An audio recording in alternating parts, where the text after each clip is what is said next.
Good evening. Welcome to the Livonia Public Schools Board of Education meeting. This is our Committee of the Whole meeting of December 7th, 2015. The first item on our agenda this evening is going to be audience communications. If you don't have an agenda and you would like one, they're available just outside the doorway on the table. Also, along with the agendas are blue sheets. If you would like to address the board, we would ask that you fill out a blue sheet so that we have record of your attendance and your comments this evening. I do have two blue sheets of folks who would like to address the board. The first is from Mr. Doug Coates. Mr. Coates.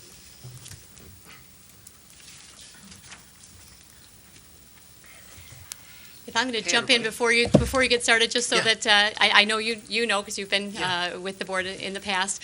We do have a 3-minute time limit on audience communications. We do ask that anybody who is addressing the board honor that, and that is so that we can be fair and equitable to everybody who would like to address the board. Yeah, thank you. I'm here tonight to speak against the contract that you're looking at for the facilities utilization study.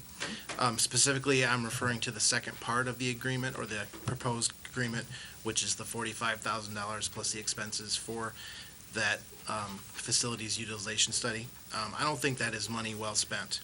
And I want to be clear that I totally support the idea of looking carefully at the facility use that you're using to educate kids. And I believe that it's very likely that some of it could be used more efficiently. So I don't want that to be a mixed message. What I have a problem with is the board spending $45,000 plus expenses to do it. It looks to me like the contract specifies that the district's going to give the company all the data anyways, so they're just going to take the data and do something with it. I was a member of the committee long ago, many years ago, that worked on the legacy initiative where we reconfigured all the schools into the current configuration that we have now. And I walked through buildings. I met with all the people on that committee many, many times. When we wanted to check an assumption about a building, we went over and looked at it. We walked through, I remember literally walking through every room at Coolidge, literally room by room, to actually see what's there. We had an incredible mix of people on that committee, principals, teachers, building supervisors, parents, central office people, and I just don't understand why this work can't be done in-house again. I really am struggling with why it takes that much money to find this information out. I think the expertise that we have in the district should be used instead of people that aren't familiar with the educational system that we have. I'm not saying they don't know the facilities, because obviously they're managing the bond work that we're doing. But I think looking at a room and knowing what the numbers say versus what it's currently used for is something that only in-house people really know well. I just don't think this is good PR, and I know the board and the district are concerned about PR right now in the times that we're living in.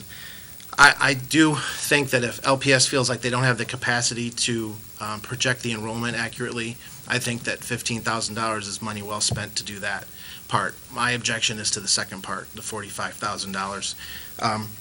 I think that's a lot of money to spend. I think when the district wants something done, they find the money to do it in spite of whatever other priorities exist, and I think this is an example of that. I think that $45,000 should be better spent in the classroom. I don't know if this is general fund money or bond money, but either way, I think it can be better spent doing something else with it.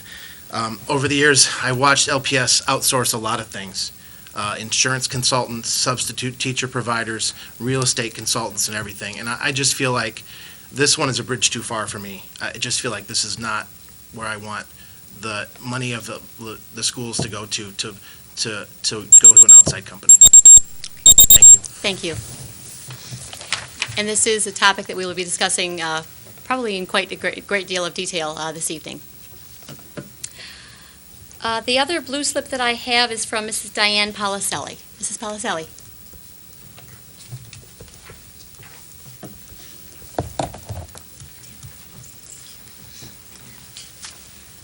Good evening, President Burton, board members, Mrs. Oquist, and audience members. Many of you know that I have been volunteering in the district for nearly 10 years as a high school mentor and also as a member of the Board of Directors of the Livonia Public Schools Education Foundation. And during this time, I've gotten to know Mrs. Oquist very well on a professional basis, and I can't think of a more suitable person or candidate for the permanent position of Superintendent for Livonia Public Schools. Her credentials and qualifications, in my opinion, are no less than stellar. But even more impressive is her commitment to Livonia Public Schools students, parents, and staff. She is a strong supporter of the mission of the Education Foundation, which is to enlarge the resources for our students and our teachers. And her positive attitude shines through everything that she does. Mrs. Oquist always puts the students first. She is a caring administrator with a vibrant passion for her students, parents, and staff. This community would be very fortunate to have her lead the district on a permanent basis. Thank you. Thank you. And likewise, that is also a topic we'll be discussing at the meeting tonight. Is there anybody else in the audience who would like to address the board this evening? Seeing none, we're going to go on to the next item on our agenda. The next item on our agenda is the Committee of the Whole, and we are going to be discussing the Superintendent Search. And I invite Mr. Weber and Mr. Wilmot to join us at the table.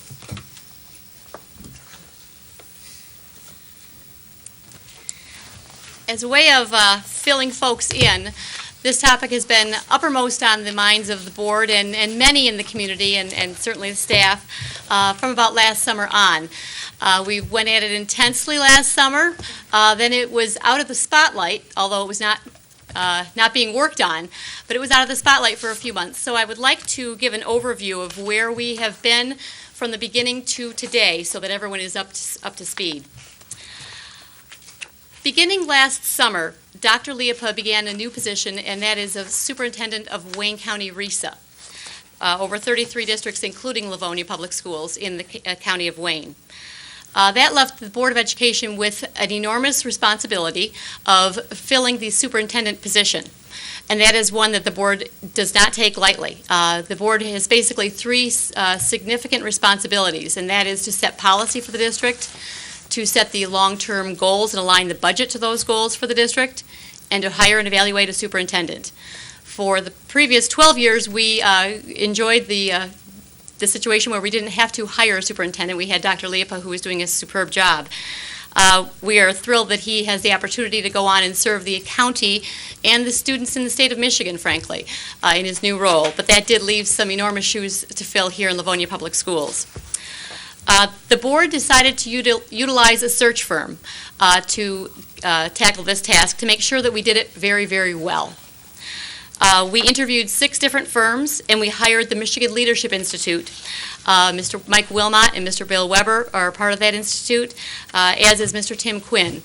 And one of the reasons that this firm was chosen is because they have done so very many searches. There were over 270 searches in Michigan, many of those being done in the southeast portion of Michigan. So basically, these folks know their stuff. We had a meeting with the gentleman from Michigan Leadership Institute. We developed a calendar with which to work by, and then Michigan Leadership Institute began their work. They met with the board to find out what the board was looking for in a superintendent.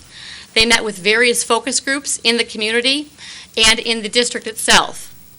In addition, a Talk to Us button was put on our website so that any member of the community, if they had not already had the opportunity to do so, could share their thoughts on what they thought we should be looking for in a superintendent. All of these comments and thoughts were compiled into one job posting, and the job was posted this past summer.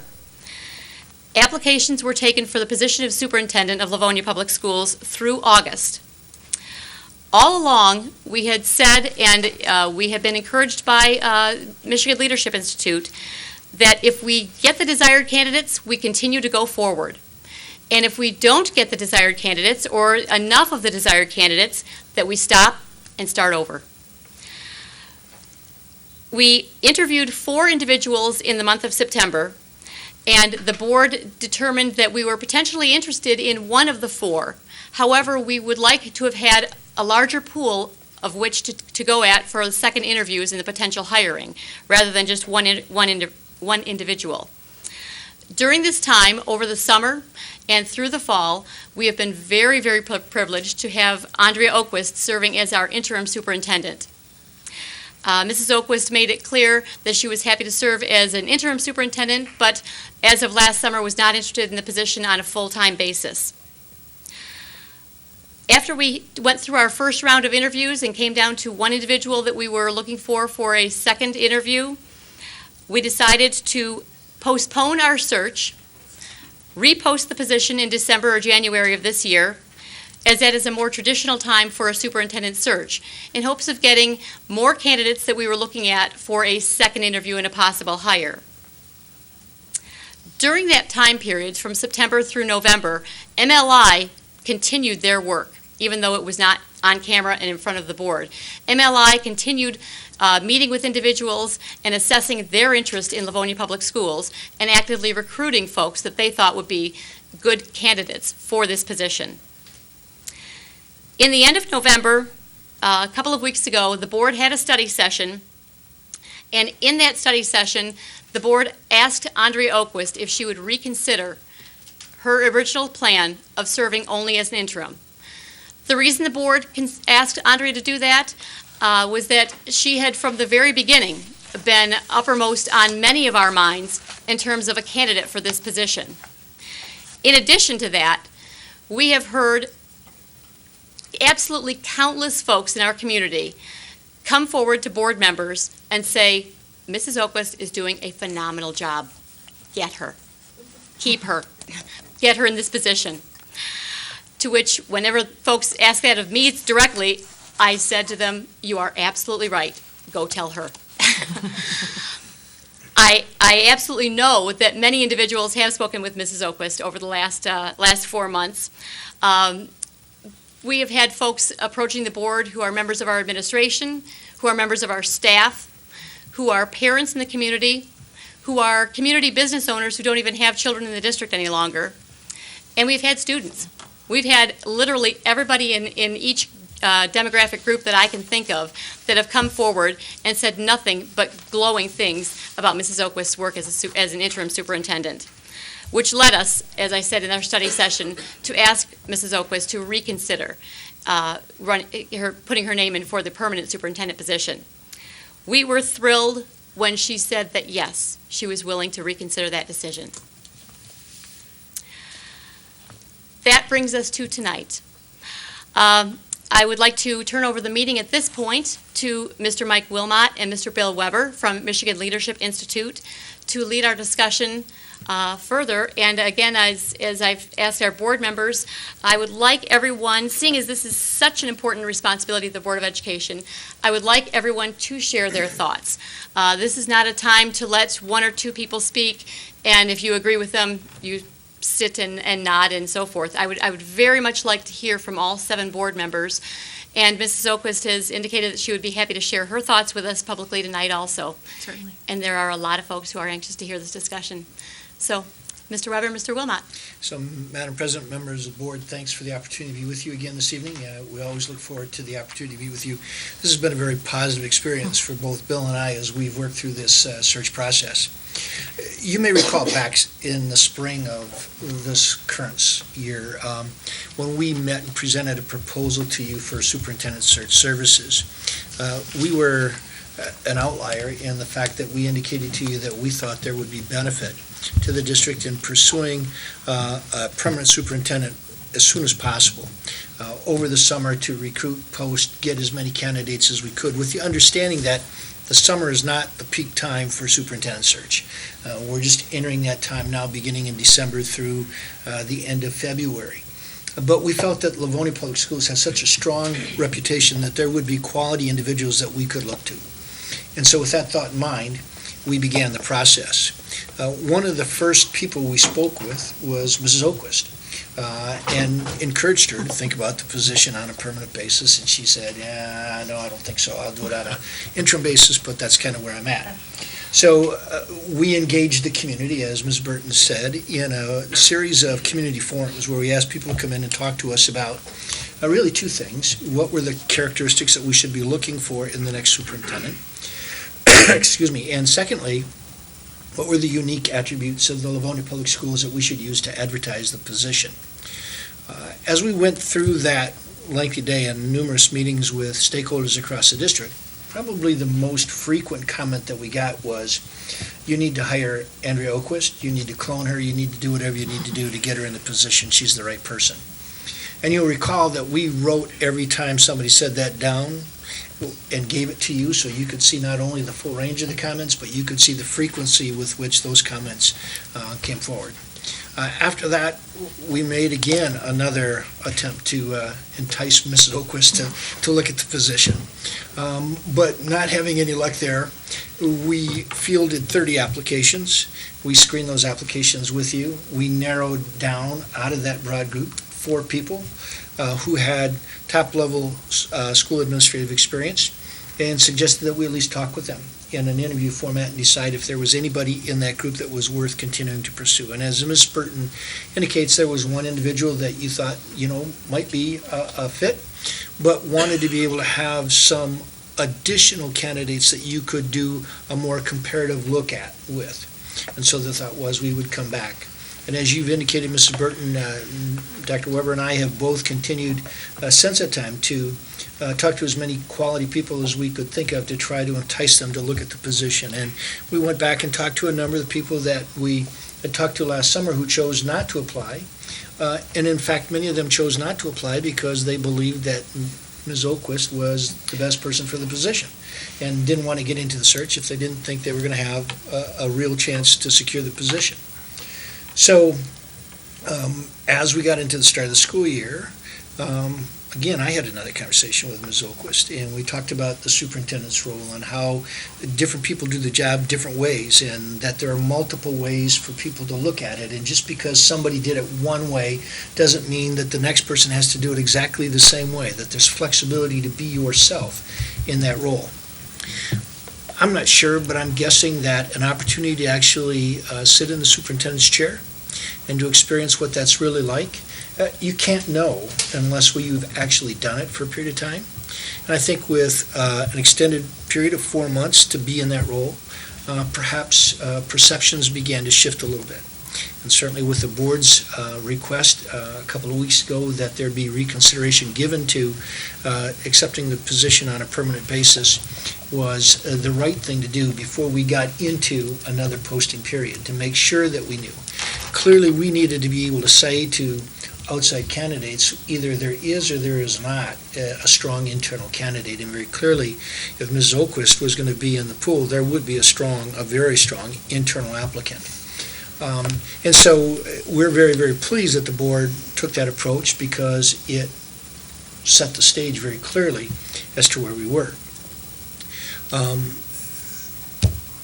Ms. Burton mentioned that we had one candidate who the board was willing to move forward, who has recently sent me a communication that I forwarded to Mrs. Burton withdrawing from consideration because of circumstances in her current position that she felt required her personal attention in order to secure the future of that district. And so we have great respect for Sharon Hawkins Irvine. We think she's an outstanding administrator and will be a great superintendent someplace, sometime. She's no longer pursuing the position here in Livonia. So the juncture that you're at tonight is one where the path is wide open for you. The board has the flexibility to do whatever you want to do in employing a superintendent. There's no requirement that you do any kind of a posting. There's no requirement that you do anything. The board can do a directed appointment to the position anytime they so desire, with any individual that they so desire. So the path is wide open for you to do whatever you want to do, even though we had said we thought we would go back and repost. There's no requirement that you do that. There's no obligation that you do that. And there's no candidate sitting out there that we know of who doesn't understand that there is potentially a strong internal person and that issue would be resolved before the position was ever formally posted again. We have gone back and spoken with all of the people that we had talked to over the last 3 or 4 months to make sure that they clearly understood where we were, and they respect that greatly and are very appreciative of the fact that they had an opportunity not to get out there and find out that there was going to be a strong internal applicant for the position. After your meeting, I did receive a communication from Ms. Oquist, and I have provided you, Madam President, with a hard copy of that letter indicating that she has reconsidered her decision, having had an opportunity to really experience the role a little bit, and is willing to pursue the full-time position if that is your desire. I'm convinced that that is your desire, but I think it would be appropriate for you to have an opportunity as individual members of the board to speak your mind as to what you want. Board members. Mr. Johnson. Thank you, President Burton. First of all, I want to thank MLI and Dr. Wilmot and Dr. Weber because they have led us through this process, and it was a daunting process for a board to go through, even though that's one of our primary obligations as board members is to hire and evaluate a superintendent. I don't think anyone sitting at this table ever thought we'd have to do that. And we needed guidance, and we got it, and we appreciate that very much. You know, since Andrea took over, sometimes in an organization when you change leadership at the top, you have a tendency, Thank you. to see a difference in a change. What we've seen, I think, has been seamless. We haven't seen any real change. Sometimes change is good, sometimes not so good, but we haven't missed a beat. And I think that goes to Andrea's leadership, the way she has taken over that role, the way she has. I think she's grown into it. I think the role has grown into her on both counts. You know, and I think sometimes you will have, when you hire someone new, you want a good fit. And sometimes just because the people like you doesn't necessarily make you the best person for that position. But I think in this instance, I think Andrea has the respect of all of her peers, all of the staff, and I think she is that fit that we've been looking for. Like I say, sometimes it doesn't necessarily work. You can, on a team, you can have players that like a coach, but he's not a good coach. Sometimes you have a good coach, you don't have good players. Here, I think you've got both. And I fully support Andrea, and I really appreciate you reconsidering the position, and you got my vote. Thank you. Thanks so much. Thank you, President Burton. Thank you. Mr. Centers.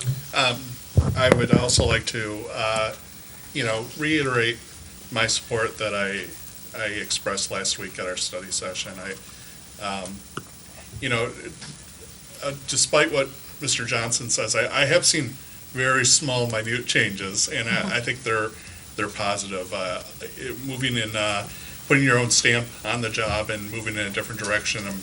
I think part of that is we've always, as a board, made decisions based on the best information we have, and I think you've really gone a long way to make sure we have even better information, if that was possible. Really diving even deeper into data, when it comes to upgrading a couple technology things that we've, human resources, but also really knowing our district well so that we make the best possible decisions for the whole district and for kids. You have a very empathetic touch. You like to hear every side before you make a decision.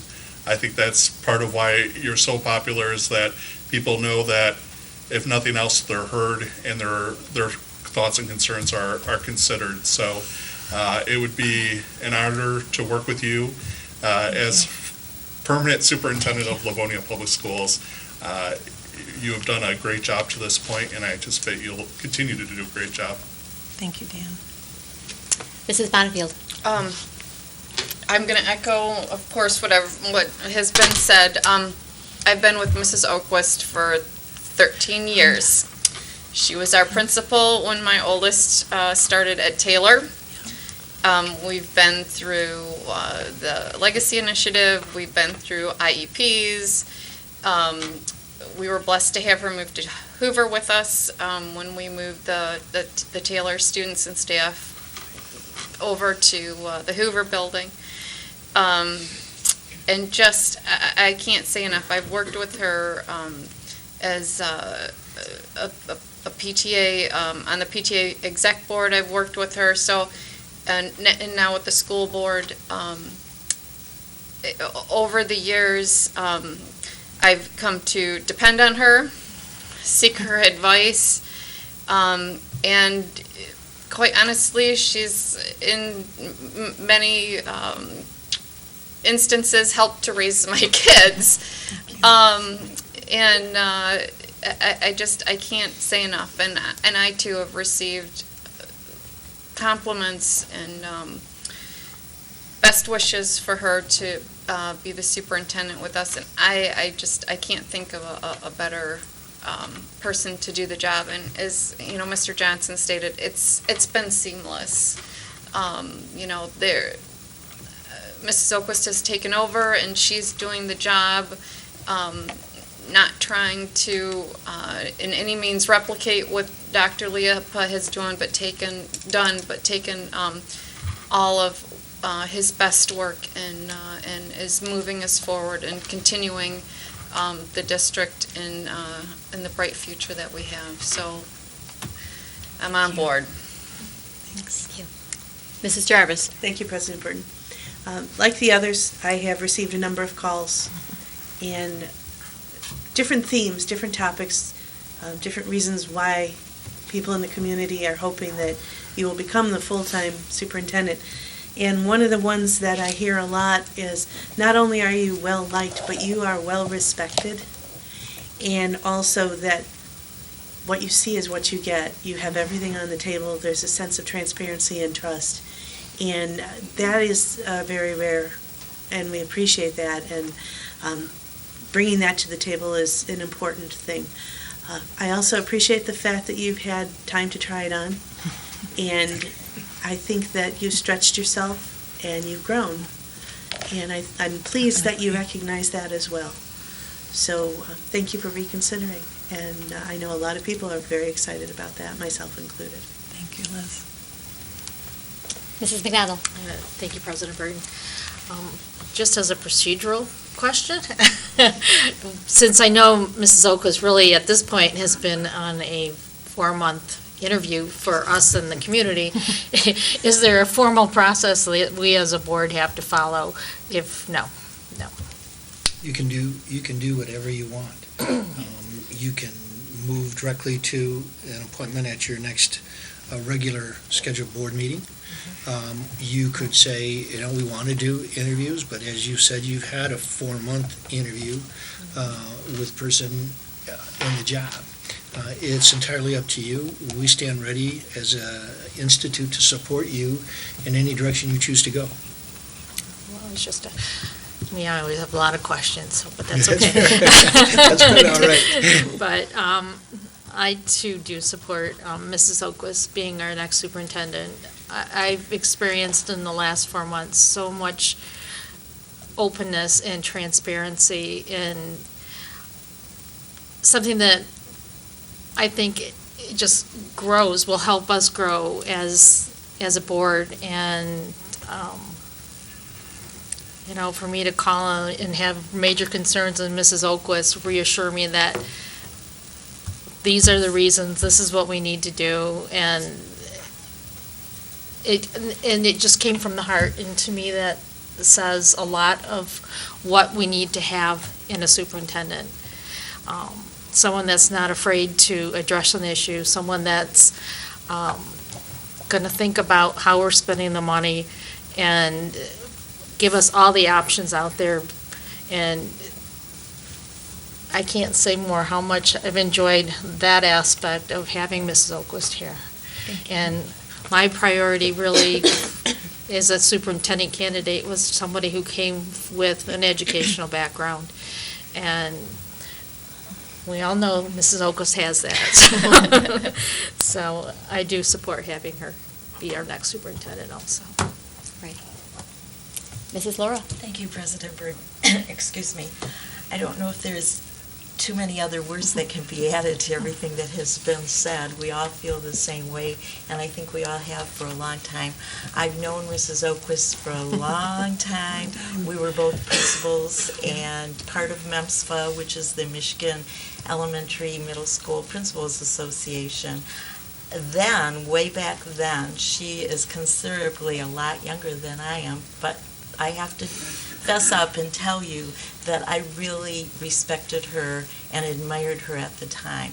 Her professionalism, her dedication, her manner with dealing with students and parents and community. As everyone said, she's very well respected, very honored, well liked. Heard nothing but, as we all have, good comments about you. When we were doing the search, I think we all felt we were in good hands. A lot of us had mentioned that, and I think we deep down wished that this would be the outcome. So, Mrs. Oquist, thank you for reconsidering. We're all very honored Thank you. to have you consider that, and would love to work with you. And I suggest that we go ahead and appoint Mrs. Oquist. I'm going to speak last as far as the board members go, and then Mrs. Oquist, I'll turn it over to you.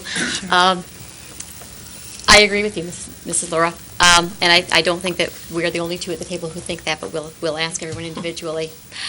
I've been very, very impressed with Mrs. Oquist's work in the superintendent's seat. I've seen you, Andrea, deal with the easy situations and the celebratory ones, and those are the easier things to deal with. I've also seen you, as the whole board has, work with very, very difficult situations, both before you got into the superintendent's seat and while you've been sitting where you are today. And you've done that with an immense amount of respect for the people that you're dealing with, and professionalism and business-like manner of certain things that have to happen and others that are more flexible. But bottom line, you know your stuff, and you deal well with people. The superintendent's seat has several different facets to it. It is, number one, an administrative seat, and you've had many, many years of education administration, dealing with being a principal at Taylor and Hoover, as it has been said, moving on and being currently before the last 4 months anyway, the Director of Elementary Education for the district, and now Interim Superintendent. As it's been mentioned, having an education background coming into the seat, for me personally, is not mandatory, but it's certainly beneficial. And we know you've got many years of education experience. Some other facets of the superintendent's position are legislative. That's one of them. And you and I have had conversations about the fact that at times you think that you've got to have a million details ready for our legislators, and at times you realize you need to boil it down to a few key talking points and takeaways. And you have learned how to navigate the legislative process when you are the point person for the district so very quickly and so very well. And we're hearing that back from our legislators also. That's vital in this day and age. Maybe it wasn't so important 10 or 15 years ago, but with Proposal A and with how we have to navigate finances with the state, it's vital that we have a superintendent who knows how to work our legislative system effectively and fairly for everybody, and I believe that you do that. The financial aspect was one that was a strength of Dr. Liepa's, but that does not mean it's not a strength of yours. Being on the cabinet for many, many years, I believe that I've seen a lot of that knowledge that I think at the beginning of the thought of being the superintendent, I don't know that you gave yourself enough credit for how much you knew. And I feel very comfortable with you in the seat in all of these areas. One thing that's really important to me is that we have a superintendent who knows our culture. The only way that you can truly know a culture of a community is to be in it, to live it, whether you're living in it physically with your home or in your workplace, to have that be a part of you. That has certainly been a part of you for most, if not all, of your life. I don't worry about you coming in and cleaning house and getting rid of a whole lot of either individuals who we have a lot of respect for, or policies or procedures in the way we do things. Changing things is one thing, tweaking them, making them better, that's all advantageous. But I don't have that worry about, are there going to be drastic changes to the ship that's going to upset the whole district. I have a lot of confidence that you know what works with Livonia. You've been through Livonia Public Schools in a leadership position in easy years and very difficult years. You've learned firsthand, as we all have, what works well going through tough times and what we would like to change in the future. For those reasons, I have a lot of respect for your sitting in that position. As it's been said, we've basically been through a 4-month interview. When we started out the whole process, we were going to gather candidates, which we absolutely did, boil down to a number that we'd like to interview, and go through an interview process. This has been a 4-month-long interview, and it's been an interview on both sides. When we set up our initial process, following interviews, it was going to be community visits to see if the board could visit the individual's community and find out what does the community really think of this individual, and let the candidate interview Livonia and find out, is this a good fit? So we've been basically having a 4-month-long interview/community visit going on. And as other folks have said to me, I have not heard one syllable of negativity. Quite the opposite. We've had people of all walks of our community come up and say with a great deal of passion, they want us to hire Andrea Oquist. Just the community saying that without that being my own belief wouldn't work. It is absolutely my own belief that we have the best possible candidate sitting at the table with us tonight. Mrs. Laura, I agree with you. I believe that we should appoint Mrs. Oquist. I'm going to go around and ask everyone their thoughts on that in a moment. Mrs. Oquist, I'd like to turn it over to you and give you an opportunity to share your thoughts at this time. Thank you. Well, I can't share with you how grateful I am for your comments of support and encouragement and your patience. I am humbled by what you have shared and by what the conversations I've had throughout our district over the past 4 months. This was certainly something that kind of rocked the world in our district, to have Dr. Liepa take a new position. We all hold him in such high esteem, and I think that was something for all of us, whether it was staff or our board or our community. I think, Mark, you might have said we didn't imagine that, and we had the privilege of having an outstanding leader for many, many years. And since that time, I think you would agree with me that the reason that we sit around this table is not for ourselves, but it's because we have a belief and a passion in what I think is the greatest school district in our state. And as you know, I have spent, as you've alluded, a lot of time in Livonia Public Schools since kindergarten. I took a little break to go to college, but I came back and did my student teaching here, and I am so proud to be Livonia Public Schools. As a parent, as a student, as an alumni, I'm not a student any longer, but an alumni, teacher, a principal, a central office administrator, there is no place that I would rather be. And this opportunity over the past 4 months has really given me a chance to explore serving our district in a different way. And it has been fascinating, it has been challenging, and it has been engaging. And I have to say, it was certainly not the journey I had anticipated. As Dr. Wilmot and Dr. Weber can attest, I felt fairly resolute in my belief at the start that it was important that we have someone familiar and who knew our district and understood our district to lead us through this transition. But I was very comfortable returning to my other role, which I loved as well. I believe that we have important work ahead of us, and as importantly, we have great promise within us.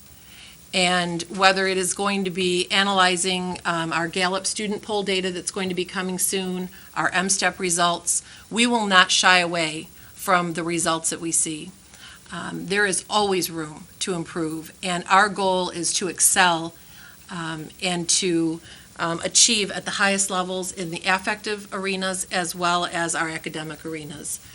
We want to take care of our kids and provide them exceptional opportunities, and we also want them to feel good about being here each day.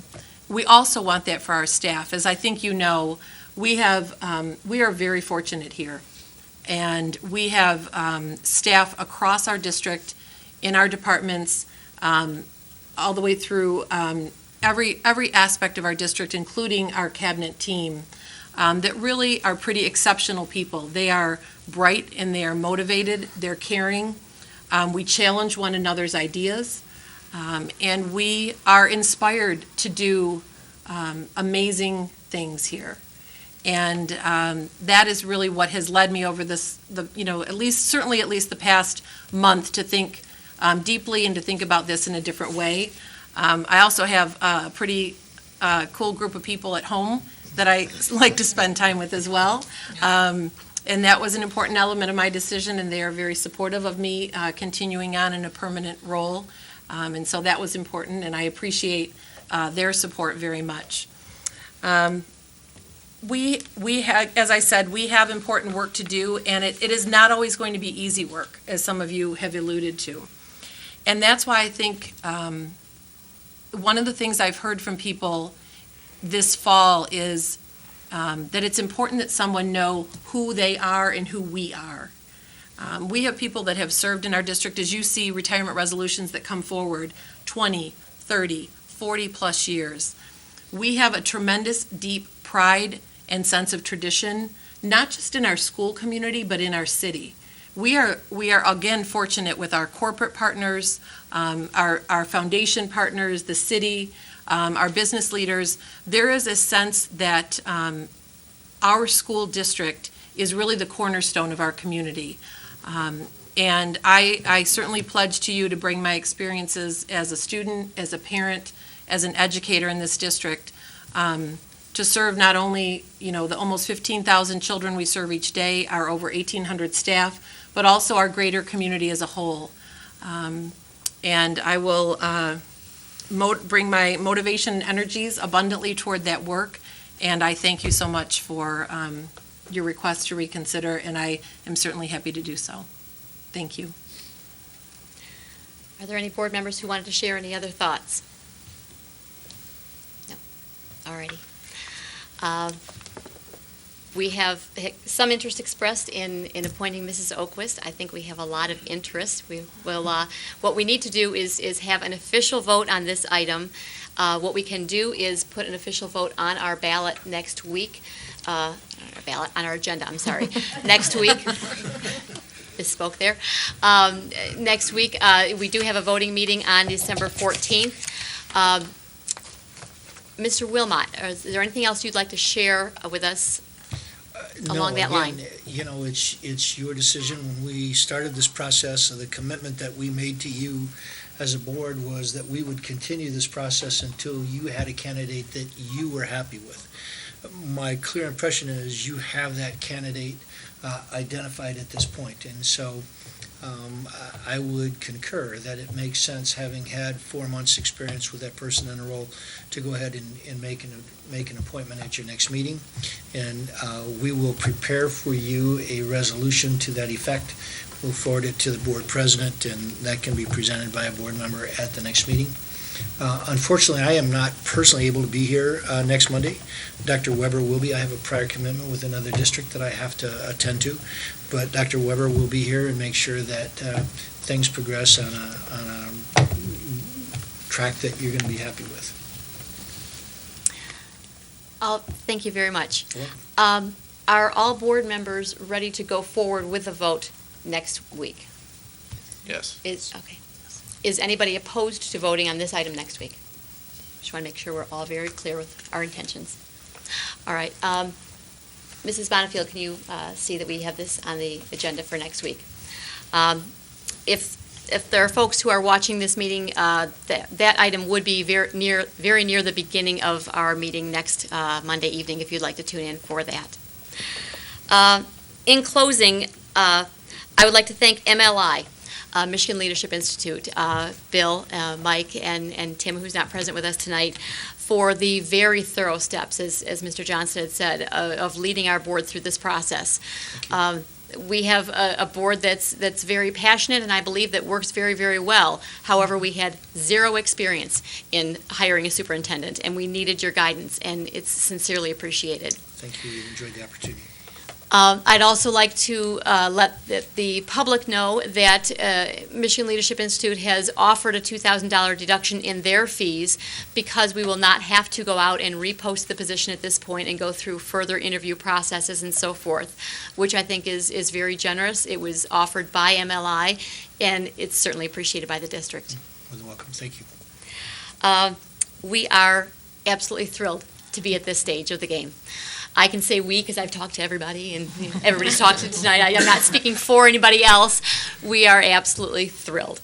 It was my personal hope from day one, but I didn't give that hope a snowball's chance of making it. And I'm so glad that I was wrong. I'm absolutely thrilled that we have a leader who's this passionate about Livonia Public Schools and who literally everybody can rally behind. We're just so thrilled, and thank you again on behalf of the board for reconsidering this decision and serving us in this manner. Thank you so much. I'm very grateful to all of you, and I could not be more proud to be leading Livonia Public Schools. Thank you. You're welcome. You all have my sincere invitation to join us next Monday evening. Nothing would make me happier than to have a packed room when we take this vote and show our future superintendent, our official permanent superintendent, how warm and welcome and supportive that she is. So I hope to see all of you and many more who are home this evening, watching from home, in our boardroom Monday evening.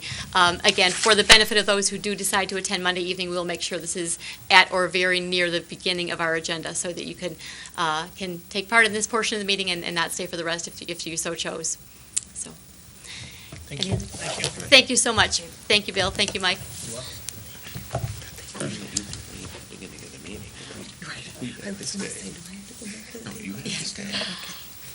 The next item on our agenda is item 3, building and site, and I'll turn the meeting over to Mr. Johnson. Thank you, President Burton. We have 4 items to discuss tonight. The first of which is the proposal for building utilization assessment and prioritization of the bond. And Ms. Abby. Thank you very much. Can you just take a moment? Yes. And thank you. Oh, Thank you to the board. it's been our pleasure. Our stress at first, our worry, and then now our pleasure. We completely understand. Thank you, Mr. Johnson. We are here this evening to bring a proposal for building utilization assessment and prioritization of bond projects. It's quite a mouthful, but let me provide you some detail. This is a proposal from Plant Moran Cressa to provide a study of building utilization in order to assist the district with prioritization of bond projects.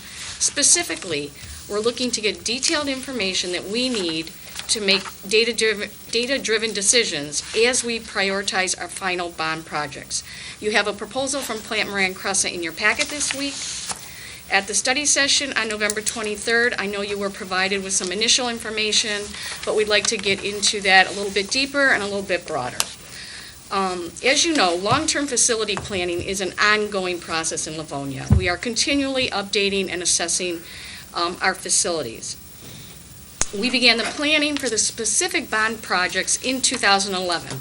I'll remind you, it's 2015, almost 2016, so it's quite some time ago.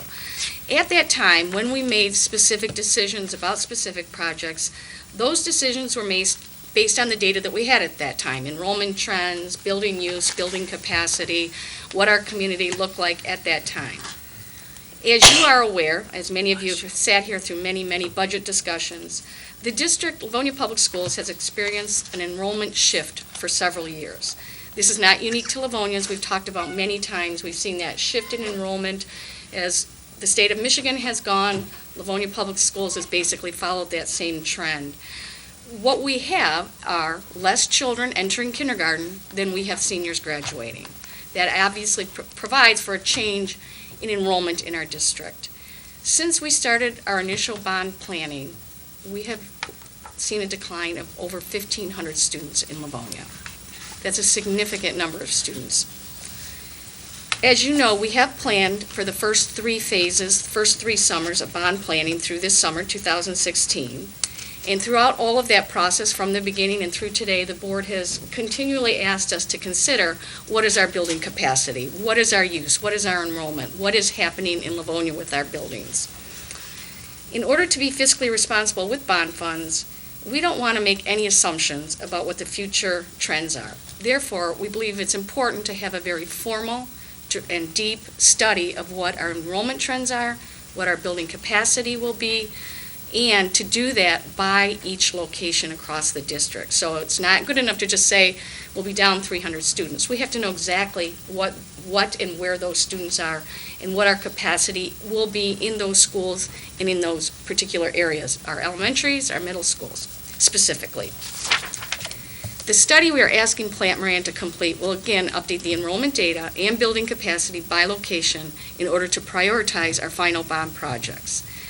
It is important for us to be good stewards of the resources of the district, not just as we talk about prioritizing for the bond, but also as we sit here in the district and we talk about budget planning, staffing, and maintenance of our buildings ongoing as we think about planning for uses of the sinking fund as well.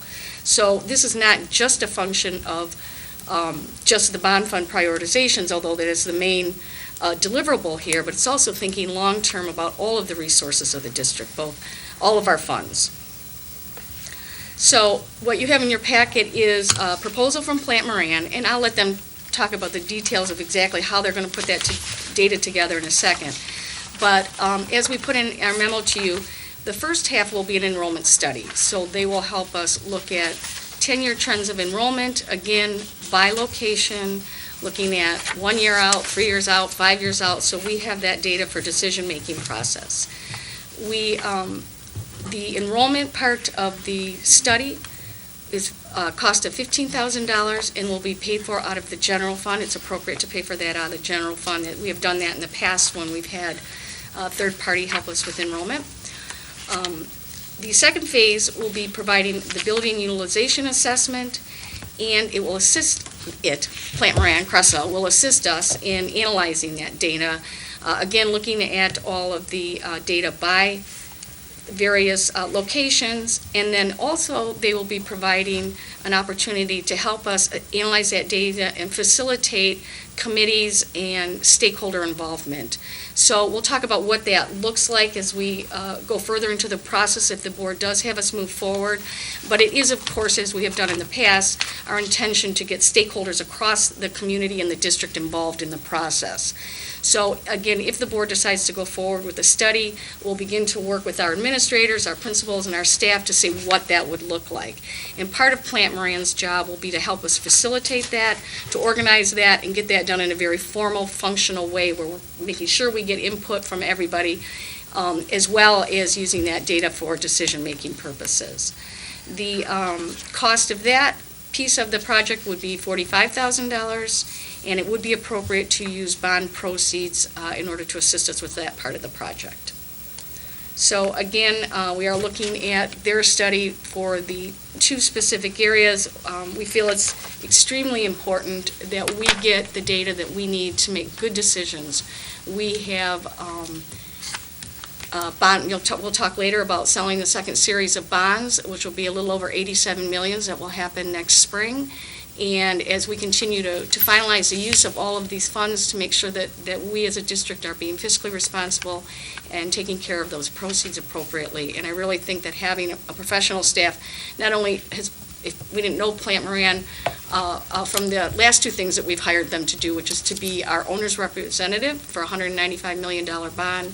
We've also hired them to analyze our sinking fund projects for the next 10 years. They are in our buildings, they know our projects, they know what we do, and certainly is part of the district's responsibility to coordinate that with Plant Moran, of course. So I think that if you ask Paul what's going on in any one of our buildings right now, he could probably do it as quickly as I could. So with that, I'm going to see if Mrs. Oquist wants to add anything before I have Plant Moran go ahead and discuss the details of the study, or? Really, Lisa, you, Ms. Abbey, you hit the most salient points. I think certainly something we've talked about over the past couple of months is the importance of working with as much information as possible. And to do that, we really feel that it's essential that we understand where some of the data trends have been and potentially are going with regard to enrollment. What we don't have is the specificity that we would like to be able to not just project that out for the next year or two, but a number of years going forward. It is something that, and I'm sure Mr. Terrio will hit this, but it's something that Plant Moran has had extensive experience doing. I have personally reviewed 4 different district presentations and facilitation packets that they have completed, anywhere from 6 months to a couple of years, long projects that they have done with districts. I have found their work to be extraordinarily thorough and very valuable, and I think one of the reasons why we feel it is essential to have their work is that they have the capacity to do some of this study beyond the scope of which we have the ability to do with the detail, the accuracy, and the reliability that we are seeking from a third party. Additionally, the benefit of having Plant Moran, again, who is not only extraordinarily familiar with our facilities, because certainly we are familiar with our facilities as well, they have a broad understanding of the work that is yet to be done with regard to the bond and our sinking fund. They have a clear assessment of the projects we've completed thus far and what still needs to be completed. And as we get to this almost midpoint in the bond, we know it is essential to the board, first and foremost, that we are good stewards of our resources. And that resources across the board, whether that's general fund, bond fund, sinking fund, our people, our most important resource. And in order to do that, we feel that we have seen exemplary work and very detailed and professional work. We've met on a few different occasions with both Mr. Terrio and Mr. Wills from Plant Moran Cressa. And again, I have personally reviewed the deliverables that they have produced for many of our surrounding districts. And if I did not feel that this was something that we needed to utilize their service, we would certainly not be bringing that forward to you. We feel that at this point, the portion out of the general fund as well as the portion out of the bond fund are funds very well spent. And I think you know how judicious we are, certainly at this point in time, with any of our district funds. And but we also believe that in order to be, again, good stewards of our resources and be able to make the very best recommendations to you as a board, that we need to have very clear, concise, and accurate data for today and moving into the future. And so we wanted to bring this forward to you this evening for your consideration. I'll turn it over to Paul for any additional. Thank you. You guys have given me a great lead-in. So just to get into some of the details, as far as the enrollment projections go, we do enrollment projections for a few different, I would say probably several dozen different districts in the state on an annual basis. A lot of times those are for different planning purposes. Sometimes it's just kind of an annual budgeting mechanism for them to make sure they're on track. Paul Wills kind of heads that consulting group, if you want to put it that way, for us. He does a lot of them. We've done recently, not just on the enrollment side, but as Ms. Oquist alluded to, as far as utilization studies, we've done a lot of them lately for Ann Arbor schools, Rochester schools, Plymouth Canton, Walled Lake, Northville, South Lyon, Farmington. We've been helping them obviously as well. So we do have a lot of perspective on what's going on in southeastern Michigan and beyond, what some of the other districts that are comparable to yours have been going through. Obviously, the birth rate is the birth rate. Unfortunately, with the recession, it took a pretty steep decline, and people have been trying to react to that over the last few years.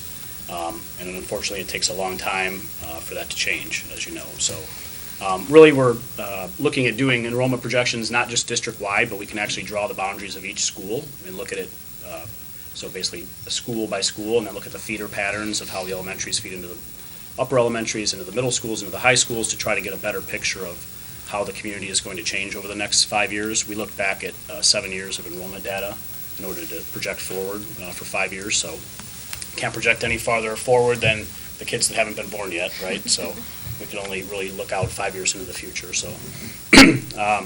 So we'd be looking to do that on the demographic, on the enrollment projection side. On the utilization side, we'd really be looking at a whole myriad of things. We'd be going back and walking buildings again to understand better what programs are in there. Obviously, we have the K through 12 programs, but there are a lot of different special ed programs. There's county-based programs. There's adult ed. There's some vocational programs and things throughout the district.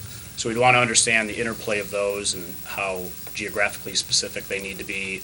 What are some of the special uses and special limitations that those programs have as far as what buildings they're in and what services they need.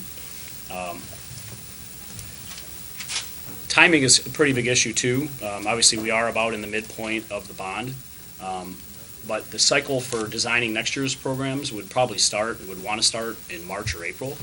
So really, we have a fairly small window for what would, for some of the reporting that we would want to do back to the board to be able to say, this is what we found. Now, what do you want to do with the data, and how are we going to use that to make decisions going forward? So on our side, it's actually a pretty big team of people that would be involved on this. Paul would kind of lead the charge. Scott and I would be involved, probably going back and walking buildings, meeting with principals, since we would meet with every building principal in order to understand their building dynamics. We have a few people back in the office that are kind of experts on the demography software that we use and help putting the reports together. So it'd probably be a team of about 4 or 5 people that would be involved, with the timing being so limiting as well. We'd be looking really, counting classrooms is one thing, understanding the district's contracts and what those limitations are for classroom sizes, understanding what the targets and the goals are of the district of, obviously, if the teacher's contract says you can put 35 kids in a classroom, that doesn't mean that you want to do that, right? So we understand there's competitive dynamics and things out there that we'd want to take into account. So collecting the data is one thing, analyzing it and making it understandable and making it relevant, I think, is a whole other ball of wax. So we'd be looking at a lot of different things, a lot of different analytics to try to help you use that data the best way possible. And then as well, we had talked about, once the data is reported, we're under the assumption that the district would probably want to put some kind of a committee together to talk through it, to figure out how to analyze it, and we would help facilitate that committee as well, putting together PowerPoints and kind of walking through the data and helping decide which direction to go in. So, like I said, it's something we've done for a lot of your neighboring districts. It has been challenging times, obviously, with things going on in Lansing and not a lot of help there, plus the birth rate and just a lot of the demographics of southeastern Michigan. Obviously, we've turned the corner a little bit economically, and I think it's going to be very positive there, but it'll take a while to catch back up. So we're happy to lend any assistance and perspective and expertise that we can. Questions? Mr. Centers. Well, I just want to first reflect on, we've used Plant Moran and other outside consultants based on the administration's recommendations in the past in my time on the board, and I've never had any regrets doing that. I think if you look at first the bond work, and very quickly I was able to see how we were utilizing, we're really getting a lot of savings from the work by Plant Moran, their knowledge of when to bid projects, how to bid them, so many small details that add up to enormous savings. So, you look at when we went to sell some property, the consultants were able to provide us with a lot of information that we were not familiar with. None of us here are real estate experts. And again, I think we ultimately ended up having a great deal more revenue because of the package that was prepared with the real estate consultants that we use. I think when it comes to spending outside of our district, that can be very frustrating for people because the economic times are very tough. But I would like to echo what Mrs. Oquist said, that we do not make decisions to go outside the district unless, one, they're absolutely needed, and two, if we feel like we're going to utilize some cost savings. You said 1,500 kids since we began the bond process. Correct. That's about $12 million in revenue. So $45,000 to help us utilize our buildings the best way possible. In a percentage-wise is that's a lot of money. I'm not going to pretend it's not, but it's important to keep it in perspective, I think. My other concern is we want to involve staff members as stakeholders. I think we said that, but going out and gathering all the data and really looking closely at that. One thing I have heard from our staff oftentimes is, how busy they are, how many things they have on their plate. So, I'm hesitant to add something else to their plate. Plant Moran's done an excellent job in every task that we've given them. So that's why I think this is important for us to do, and really have an honest look of what it's going to look like in Livonia Public Schools, 5-6 years from now. So, very supportive of this. Thank you. Mrs. Bonifield, did you have? Yes. I want to echo Mr. Centers. I'm really concerned about the bandwidth if we do this internally of our staff members. If we have 4 to 5 full-time people on this for the next 4 or 5 months, most of our staff members have already taken on 1, 2, 3, maybe 4 people's jobs. And the second comment I have about that is not only our current staff with their bandwidth and the time for them to do that is hopefully we've hired those individuals to teach our children and run our buildings. That's where their expertise lies. And I think the people at Plant Moran, I think their expertise then lies in the project that we're asking them to do. I just wanted to make a comment about the possible public reactions to us spending this money. I think we may get some bad feedback regarding spending this money. Again, percentage-wise of the amount of money that we're spending on the bond project and our operating budget every year, it's a very small percentage. But I think if we make a bad choice and renovate a building that we may possibly close in a year or two, that the $5 million that we spent on a building that's potentially going to be closed is going to definitely outweigh the $60,000 for this project. I think one of the things that also sort of clicked when you were talking was class sizes and being able to look at building usage on a per building basis and trying to maintain our lower class sizes that we're very proud of. If we are able to project by each school, if we have a grade in a school that has 35 kids, and we know that ahead of time, we can possibly plan for that and be able to maintain those class sizes by being able to have those numbers and get out in front of that to help maintain our class sizes. And another question, we talked a lot about the birth rate in Livonia.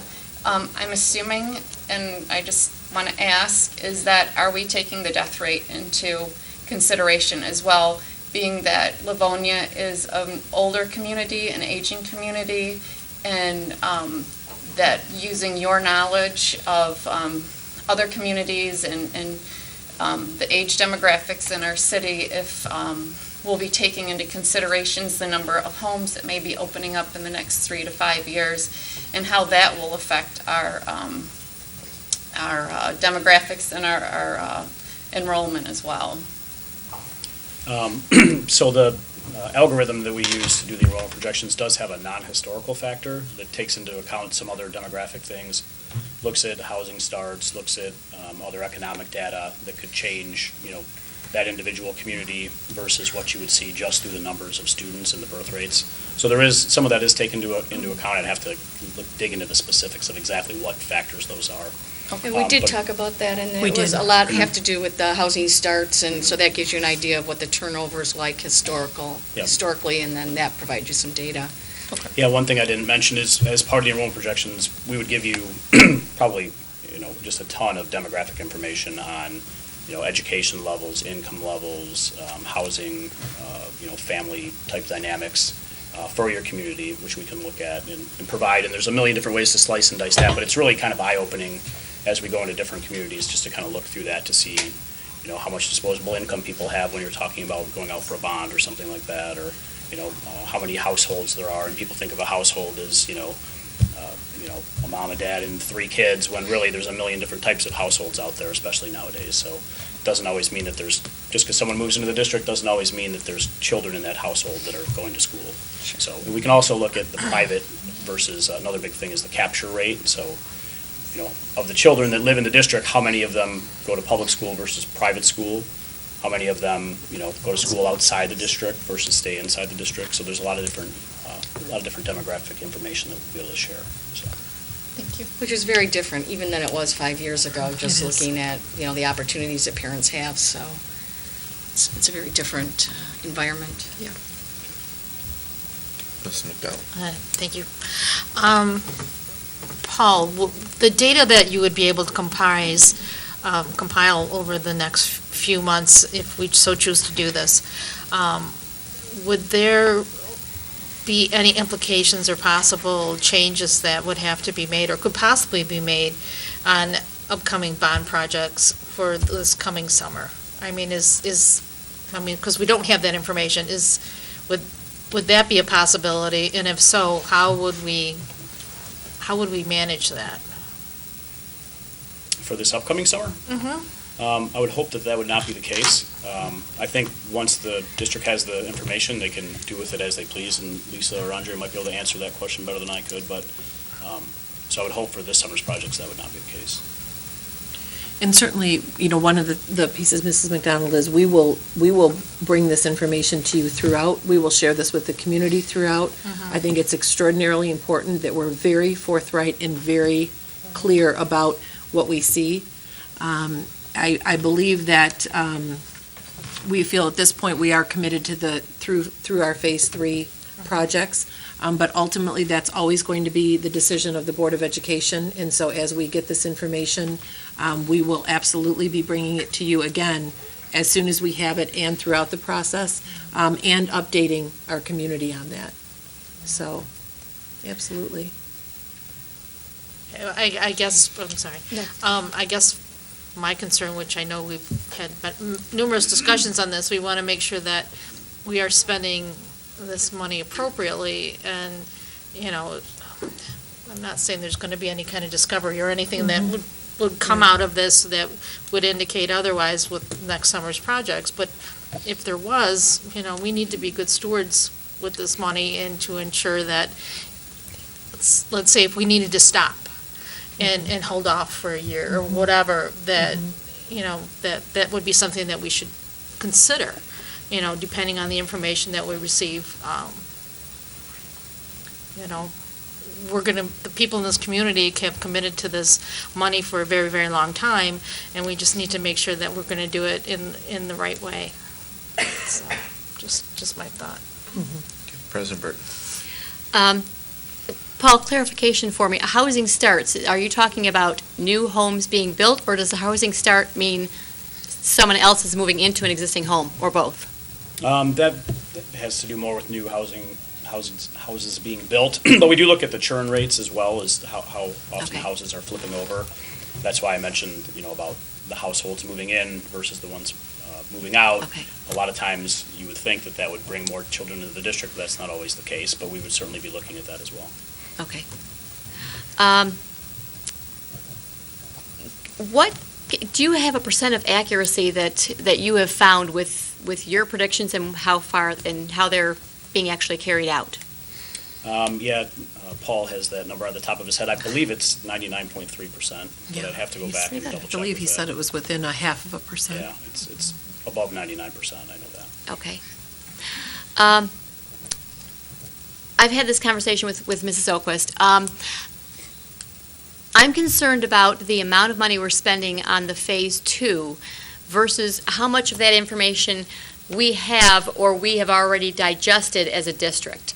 For example, when we closed Parentville and moved those programs into other buildings, we did some extensive work on where we had space, where they would fit, where it's logical, and so forth. And that's just one example of many. So explain to me how the data dig by Cressa is going to be different than one that Livonia Public Schools can accomplish on their own. So really, I think we do have a little bit different perspective on when we're walking through buildings. There's a lot of rooms inside of buildings that maybe were classrooms 30 or 40 years ago that have been changed over to different uses. Part of what we bring to it is how could you take that room, how expensive would it be to take that room and turn it back into a classroom? You know, things have changed a lot from when your schools were built, whether it's the fact that, you know, parents are all driving their kids and dropping them off nowadays versus everybody walked to school, you know, in the 50s and 60s when the buildings were built. Looking at some of those dynamics of how could that building function. As far as classrooms, as far as programs go, you know, moving some of the different programs into different spaces and how they would coexist. To be honest, that's a lot of work that we have to do along with the administration because they're the experts in that field. You know, what types of pre-K programs can work with special ed or what needs to be together for staffing purposes. A lot of it, we'll have to sit down with them and really understand that and understand the different dynamics and programs inside the district. But I think we do add a lot of insight just because we've been through this with a lot of other of your contemporaries in southeastern Michigan, so we know what other districts have done, whether it's looking at closing buildings, whether it's looking at redrawing some boundaries, whether it's looking at consolidating different programs into different spaces. There's a lot of different ways that you can accomplish it. It's really like a giant jigsaw puzzle. And we've been through this exercise many times before, so I think we can just add some good perspective to that and, you know, what options are available out there. There's no one right solution. It's more, you know, it comes down a lot of times to the pain threshold of the district and really just what the numbers bear out, right? You don't want to make a major change and then have to come back and make another one 2 years later or 3 years later. So helping look out beyond the immediate horizon, I think, is something we can add a lot of perspective to. Okay. Couple other quick questions. You mentioned specifically that Paul Wills, Scott, and yourself would be working on this project. Yep. Is that a firm commitment that it would be those individuals? Because I understand that you folks have some of the best knowledge in Cressa of how this is done, or could there be personnel switching in and out of our project? No, the three of us would certainly be assigned to the project. There's probably a couple other people back in the office, a couple of administrative assistants. There's a couple of people with architectural backgrounds that we like to have come in and review some of these studies just to make sure that we're on the right track, that have done a lot of schoolwork. So there's probably, like I mentioned, probably 4 or 5 people, but certainly the three of us. Okay. Let's see here. It has been commented that we've used staff in the past to do this. One thing I'd like to point out, when we do use some of our own staff to do it, not only is it taking their time away, but if they're folks who are classroom teachers or in other ways in buildings where they have to have a substitute brought in, that costs the district money to have that person do that. It's not only the staff person's time, but if we chose to go it on our own and have staff members do it, that would be costs that would be eating away at that $45,000. It's not like it would be free if we did it on our own as a district. Also, for the benefit of the public, when we're talking about general fund and bond funds, the larger portion of this, the $45,000 that's bond funds, we cannot by law use that for any ongoing day-to-day costs of the district. We can't use it for salaries, we can't use it for books, we can't use it for those types of things. Correct. It has to strictly be used for the bond projects, the physical construction or the technology of that bond that was approved by the voters. Let's see here. I think that's all my questions for right now. Thank you, Mr. Johnson. I think Mrs. Jarvis had. Thank you, although some of them have been addressed already.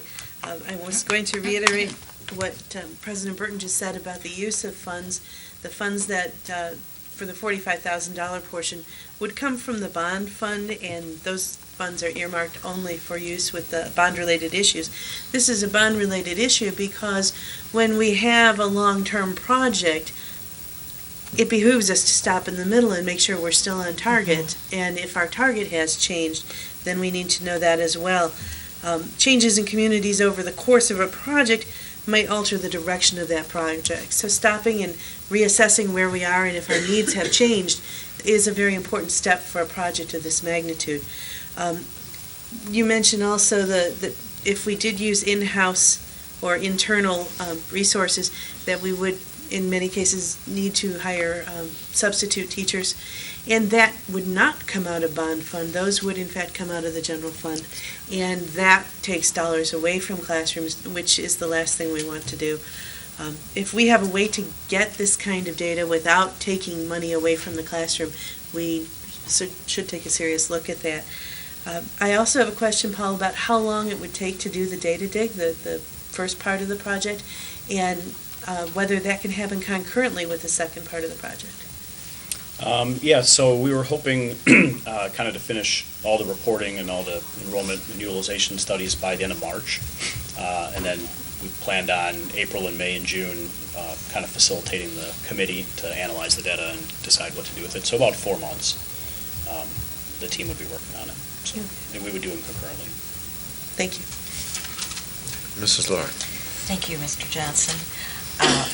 We had a discussion, as you all know, about this at our last study meeting, and you all know that I was on the fence then about this, and through the course of time between the meetings, I've read, as you have, the information we got and contemplated a lot about this, and I still am concerned and keep on going back to the knowledge and the experience that Cressa can give us. I don't think there's anybody on the board that has that knowledge or experience, and I just wonder how many staff members can. And so I keep on going back and thinking, is it going to cost us more than $45,000 without that knowledge and experience? Is there a possibility that it's going to cost more money? And as we have mentioned so many times tonight, the time that it's going to take our staff, and what is that taking away from? So those are still my concerns. Any other questions or comments? From my perspective, and I understand the spending of the money, but I try and look a little more long range, that the whole idea that we're doing this is to save money in the future by utilizing our facilities in a more appropriate manner. It's sort of like in my business, I have to spend money to make money. I have to expend costs on cases that I hope to recoup those costs and make money. I look at this the same way, and I have to look at the potential for how useful this data is, what we're going to do with it, and am I going to have savings greater than the cost of these contracts as we go into the future? If we are, then it makes sense to spend this money. If we aren't, then it doesn't make sense to spend the money. So those are the gymnastics that I go through. Just looking at it, I can't conceive of not saving this amount of money in a 5-year time span by appropriate utilization of our facilities. So those are the things that I look at in determining whether or not this is a good thing to do or not a good thing to do, if that makes sense. Any other questions? None? So do we have a consensus to put this on for the 14th? Yes. And this will be regular? Yes. Yeah. Okay, good. Thank you, Paul. Thank you, Lisa.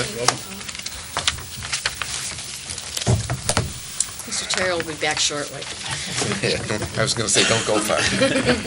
That'll take us to item 3B, the Jackson Center discussion, and Mrs. Oquist will lead us in that. Thank you, Mr. Johnson. So we are bringing back to the Board of Education this evening a follow-up to a direction that the board gave last spring. I believe it was actually June of 2015.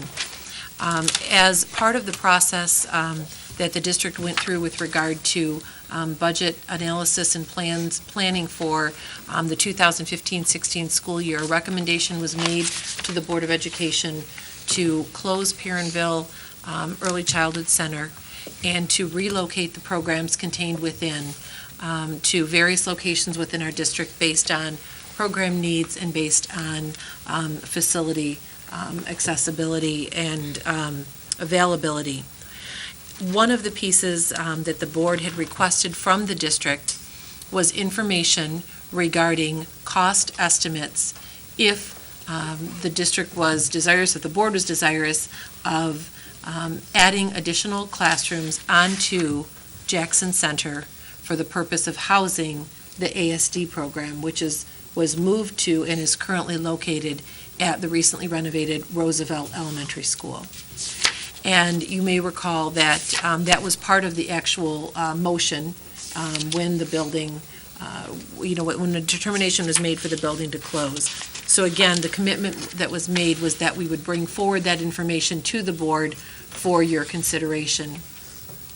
Again, knowing that the board is desirous of having clear data and also be able to be good stewards of our resources, we shared with you as part of your packet some background information on the program, on the current facilities, and the financial implications. So if you would not mind, Mr. Johnson, we'd like to actually take some time to go through that publicly for everyone's benefit. As you know, the Roosevelt, I'm going to speak specifically primarily to the Roosevelt ASD program because that is the program we would be talking about moving back out and building the classroom, from which we would be building the classroom. So I'm going to primarily focus in on that, although as you know, we have many very essential and important programs also that we moved, including our ECP program, our Great Start Readiness program, our Talk It Up, and as part of that, not from Perrinville, but from Jackson, our Young Fives program. So specifically, the Roosevelt Preschool ASD program is part of a county special education program funded through Wayne County RESA from Act 18 millage resources. The program serves 42 students from 7 districts. Students can begin in the program as young as 2 years, 9 months, and then they continue on through the remainder of their preschool experience. Following that, just so you know the path, they then move, in most cases, if it dictated continued by their IEP that best meets their needs, they would then move to Coolidge Elementary, which is where we house our K-4 ASD program. Once the determination was made that Perrinville would be closing and that Roosevelt had the room capacity, as you remember, they had a significant number of excess rooms. In fact, that was one of the reasons that we were able to cordon off a portion of that school and begin work shortly after spring break. It is a very large elementary school for a K-4 school. It also had a significant amount of excess capacity. And so we were able to, as part of our design, to take a look at the unique needs of the program and be able to make some architectural changes and some design changes specifically at Roosevelt to meet the needs of the students who would be coming there. And so Dr. Terriel, Mrs. Kerrigan, who was the administrator at Perrinville, and who oversees the program, as well as staff, were able to give us input on some of the specific needs. An example of that would be the therapy room, for instance, that we created, which has been specifically designed and erected to have individual therapy unit areas for children. We were able to make some specific designs in the motor room and continue to make modifications in the classroom, and we'll continue to do that even through this week. As you know, anytime you move into a new home, so to speak, we continue to find things that, as we stay in very regular contact with the staff to determine, the needs of the students, we continue to make tweaks to the physical plant itself. And so what I'd like to do is have Dr. Terrill share with us a little bit about feedback that she has received. We have both visited there numerous times, and actually have visited a number of our programs, and specifically Dr. Terrill has been out at all of our sites many times. So I'd like to have her share with you a little bit about staff involvement at the current location at Roosevelt, the programming for students, and some parent feedback she received, which was a request made at our study session, was to get some feedback from parents who are part of that program that would be impacted by a potential additional move. Dr. Terrill? Thank you, Ms. Oquist. Just to let you know, I have gone to the building multiple times and spoke with staff, both professional staff and paraprofessional staff. My most recent time, I went there and spoke with teachers regarding the integration of that staff into the building. The staff have nothing but positive things to say about how they have been integrated into that K-4 building, especially calling out the principal, Mr. Bill Green, who has done a phenomenal job of, again, integrating the ASD staff into his entire staff. They are invited to staff meetings, professional development, and we also have one of our ASD teachers who Mr. Green has invited to be on his general ed K-4 child study team because of the specialization that she has in special education, behavior plans, etc., that she has utilized in that role that she has never been a part of before. So that was very nice of Mr. Green to allow that opportunity for her. And now we're looking at doing that reverse as well and bringing a general ed teacher hopefully into our child study teams in the ASD program so that we can have the general ed perspective when we're thinking about moving a student to least restrictive environment. In regard to least restrictive environment, students still have the opportunity to move to a least restrictive environment through the IEP process. They would be able to access our early childhood programs after meeting with the entire IEP team, including our parents, to make sure that that's the most appropriate placement for that student. So again, even though that program is not right next door down the hall, they still have that opportunity to access Jackson ECP through the IEP process. In regard to my parent contacts, I had a random sampling of speaking with parents who live in the district, so their students are LPS residents who attended our program for the first time this year, who are attending our program for the second year, and then some of our out-of-district parents, and contacted them and received nothing but favorable impressions from those parents. The parents are disappointed that Perrineville was closed, but again, they have nothing but positive things to say about the staff that continues to teach and provide wonderful programs and services for our students at Roosevelt ASD. Our staff are providing trainings for parents at Roosevelt. Their first one was potty training, and their most recent one was on picky eaters, and the parents that attended those love those programs that the staff continue to provide. We have Libby Rogowski, who is an ECP teacher leader who has gone over to Roosevelt ASD in the afternoons to, again, support our staff and to talk about any students who may need transitions to ECP, and the parents like that continued connections. Again, they have nothing but positive things to say about the programs and services that their children continue to receive, including the ABA, Applied Behavior Analysis Therapy, that Ms. Oquist talked about in the therapy room, that they continue to receive that hour of service every single day.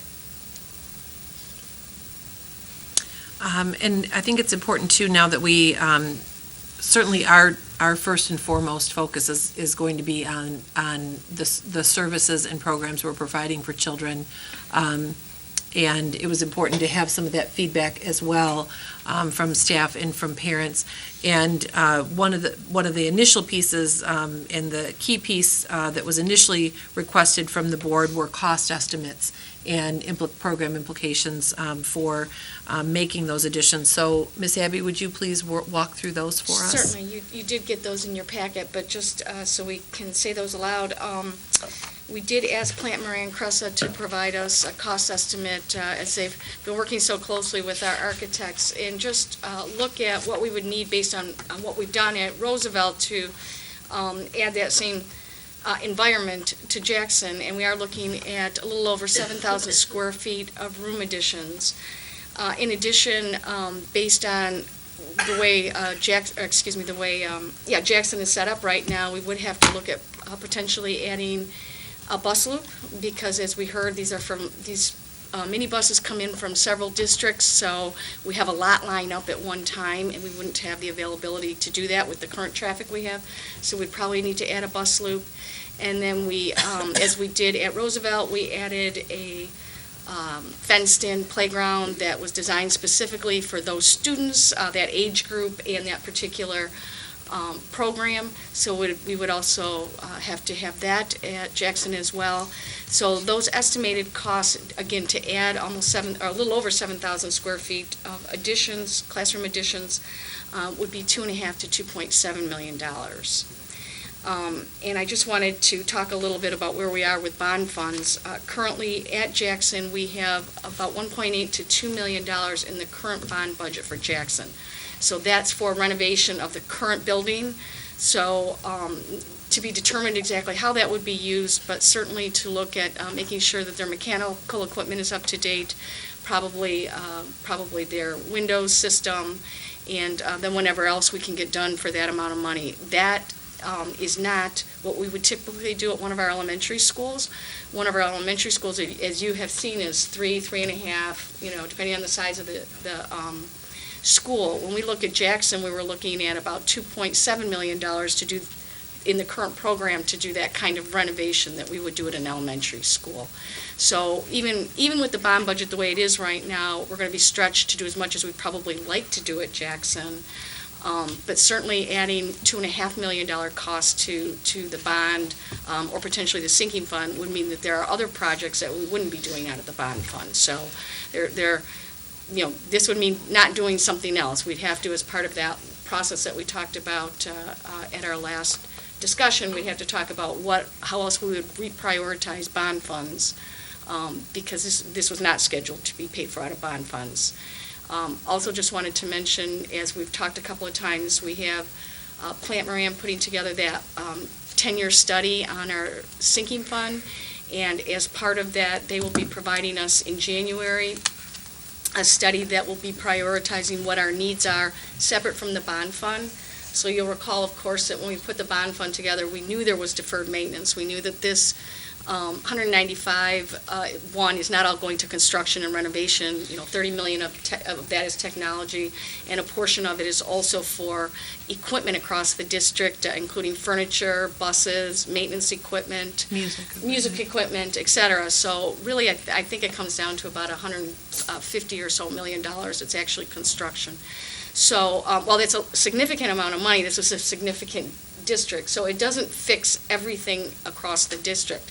It certainly brings us up to date, and certainly in our K-12 classrooms, we're doing great things in those buildings. But there are other things that still need to be done that we'll be addressing partially through the sinking fund. So I just wanted everyone to have that big picture as we started to talk about how to use our assets, and a part of that would be this would be adding a cost of $2.5 million onto that. So those are the numbers, and happy to answer any questions or ask Mr. Terrio to step back up if we need him. So let me be clear, the additional, for just the new addition would be $2.5 to $2.7 million. Correct. And then if we were seeking renovations for the remainder of the building beyond the $1.8 to $2 million slated, that would be additionally potentially another... $1.7 million. Okay. If we had Jackson upgraded like we would have an elementary school. It was not slated to have as much extensive work. Anything else, Mrs. Alquist? No. Questions from the board? Mrs. Bonnefield? Dr. Terrell, is there going to be, if we moved, if we did the addition and put the program back into, or moved them into Jackson Center, is there a significant improvement in services that are to be provided, or is there some reason why the services at Roosevelt may be inadequate or not as high quality because they're not at the Jackson Center? I would say our ASD teaching staff is a phenomenal staff that provides the best service for students with autism across the county, and I believe Ms. Oquist said across the state, and I would agree with her. Regardless of where they're at, they provide high-quality service. At Roosevelt ASD, you are seeing high-quality service. Again, if I may go back to some parent comments, they talk about the progress that their students are making in regard to socialization and communication solely based on our teaching staff at Roosevelt ASD. That's because of our teaching staff. Okay, so there's not any projected increase in the services based on the location? Correct, again, yep. Okay, I have a couple other. One at a time. Sorry. One of my concerns is I know that we talk about the two programs linking together. I have a concern, though, that we're talking about robbing Peter to pay Paul. And you just actually, I think, just touched on it. I think my concern is that we can't have a perfect situation, and that there are probably some interactions between the kids at Roosevelt in the mainstream program that are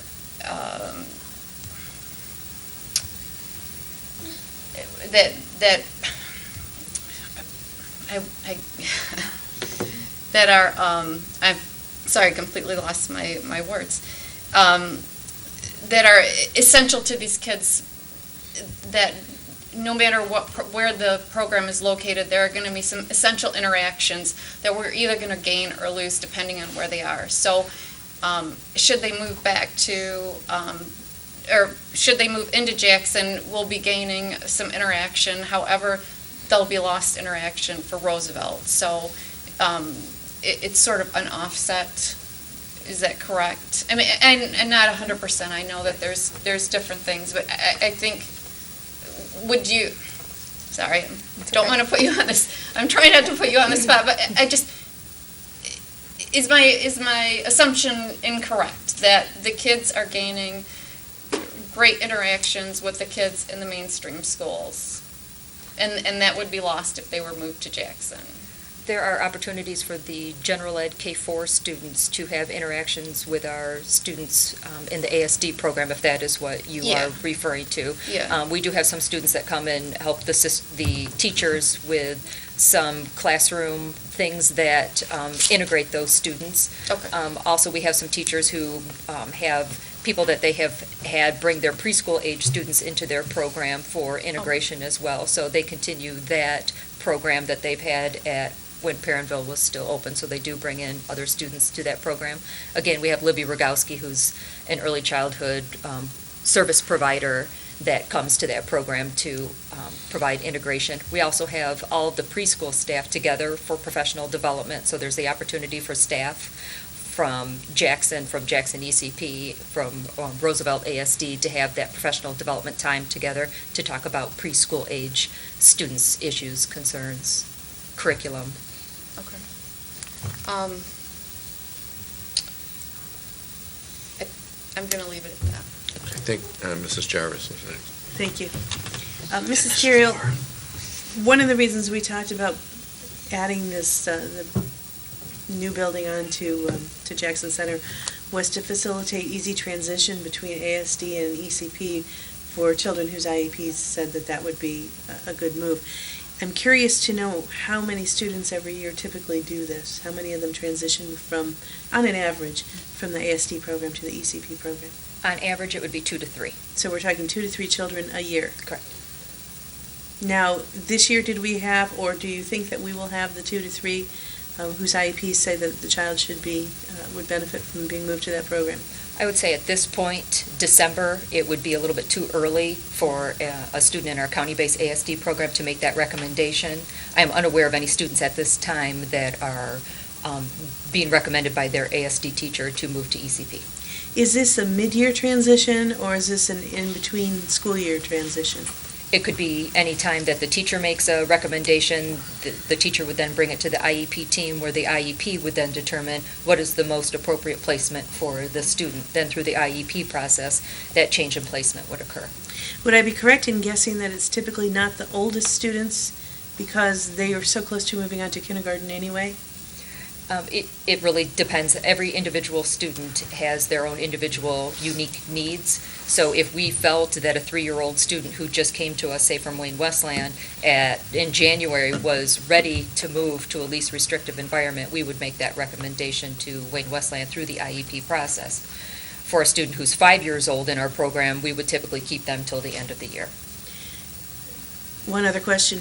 We have talked tonight about some of the reactions from parents and from staff about how this transition out of Perrineville and over to Roosevelt has happened, and I'm curious to know, how has it affected the children? How have the children handled the transition?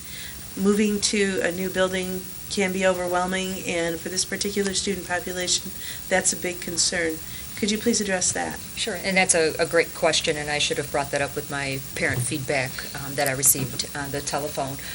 The parents overwhelmingly said that their children are excited to go to school, and they are excited because their children are excited to go to school. Students with autism typically have difficulty with transitions, Yes. and the fact that their students are excited to go to school is one of the most important things for parents. So I would have to say that there has been no student impact, even those that are second-year students who had to make a transition to a different building. As a mom with 3 kids on the spectrum, I understand the transition problem intimately. I'm very concerned with the prospect of having to do a major upheaval of the student population in consecutive years. I would agree. The transition for students with autism is a difficult area that we have to address as part of their IEP process, as part of best practice as educators, and that would definitely be something that we would take serious consideration. I'm concerned about the thought of upheaving 42 students to benefit 2 students, and the benefit is geographical, because they could take, we have buses available to take the children who would merit through their IEP a transition to the ECP program. That would still happen. Correct. It would just involve a step of getting on a bus. Correct. Thank you. Mrs. Laura. Thank you, Mr. Johnson. It's clearly easy to see that they're receiving the same wonderful services that they received regardless of the location. And it appears to me like the one big advantage would be the easier transition. As professionals, do you see any other advantages to putting it under one location?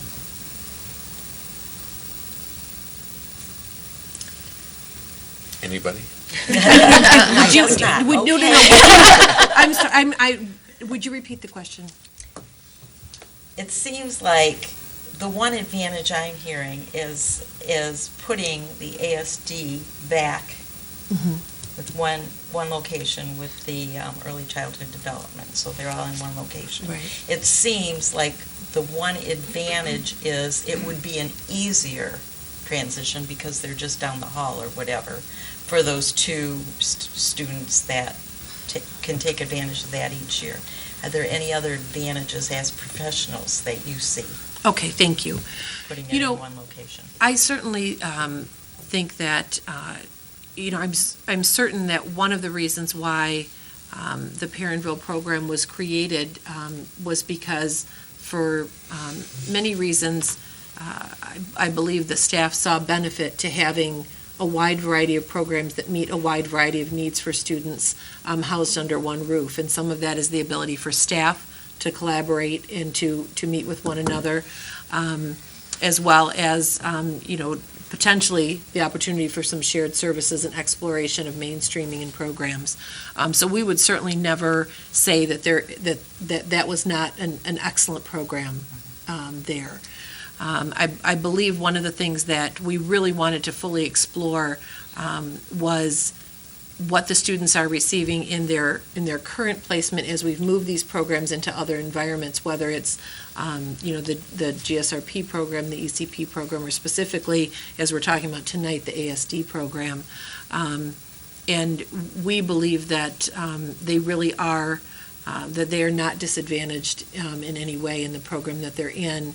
And while we valued greatly the program that existed at Perrinville, and certainly would in no way, shape, or form say that there were not advantages that existed, we do believe that the students in each of those programs, all of the programs, not just the ASD program, are able to be provided an outstanding educational learning experience that is specific to their needs. And we continue to monitor and tweak the needs of each of those programs in the buildings in which they're located. And so really one of the things that we look at overall is this is always an analysis. This is always a cost-benefit analysis and a prioritization. And when we look at the cost implications of this, as well as, again, moving once again a program that has just recently gotten settled and integrated into a current school environment,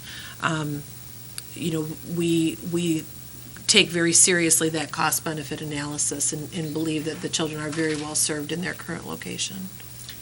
So it probably comes down to, do we have the money to do this? If we look at this and say that we don't, can this be put on hold and looked at if we run into better times or whatever? So that's a possibility. Well, certainly one of the things that I think we're doing overall is, and I think, Mrs. McDonald, you shared this as a suggestion at our last study session, is that we are embarking on a full study, throughout our district. And again, within that realm, I think, again, prioritization of funds, whether it's sinking funds, whether it's bond funds, whether it's utilization of space, are all questions that we would be able to most thoroughly answer if you're talking about a later date, once we have all of that study completed. Thank you. I have one more question, but this is just to satisfy my own curiosity. And I've heard this before, but help me remember. Out of the 42 students, what's the breakdown on Livonia residents? We have 16 current Livonia residents out of 42. Thank you. Thank you. Any other questions or comments? Mrs. McDonald? Thank you, Mr. Johnson. Mrs. Oquist and Dr. Terrio, do we have an idea of what the changes were in student population numbers from the Perrinville program to what we see now? Were there any big impacts on student loss or any information on that you could provide to us? As far as the ASD program, I know we're maxed out, and so we were last year. And again, kids transition out. So Right. as we've talked about, a number of the students who are currently in the program were not in the program last year. So Roosevelt, in this case, may be the only school that they've known in this program. And so those children transition in and out. So it's not necessarily the same 42 children, so I don't want to misspeak on that. Right. But we had, I believe, the same number of students in the program last year. And very similar numbers. I think we've grown in the GSRP program because we were able to receive additional seats allocated to us from the county. And if you want to speak specifically to the ECP program, I believe we have 103 Yeah, students. ECP is typically pretty stable as well. Mm-hmm. Typically the same amount year after year, and our ASD program is always full at 42. We may start off the year at 40, but we typically fill up to 42 every single year. And our ECP program has grown over the past few years significantly. And as children come into the program and have need, we have worked to accommodate that within our school environments. So, no, Okay, we've not thank seen a loss in students. No, I was just curious in Yeah. reference to that, so. Yeah. Thank you. Yeah, it makes it easier to understand the program as Sure. as we understand things, so, thank you. Mr. Centers?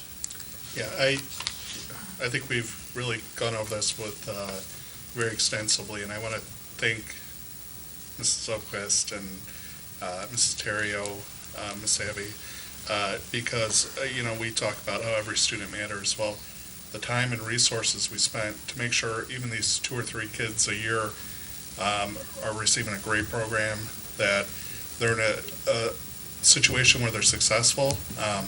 I think this is a prime example of how, what we talked about earlier with you and, being empathetic and caring about kids. I think this is a great example.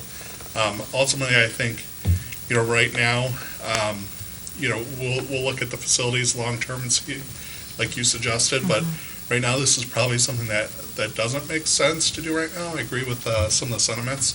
But, again, I want to thank everyone for really exhausting this as thoroughly as it could be. I know it's something that was painful for us to, at least for myself, to consider any kind of school closing. That was a very tough decision, and we want to make sure those kids are very successful, so thank you. May I just add one more point for clarity, Mr. Johnson? Okay. I want to be clear that we are still planning, at this, we have money set aside for Jackson renovation. So we are not suggesting not to do that work. I want to be clear on that, because we have committed to specific renovations for Jackson, and we are not suggesting not to do that. So the additional 2.5 to 2.7 million was over and above that for the additional classrooms.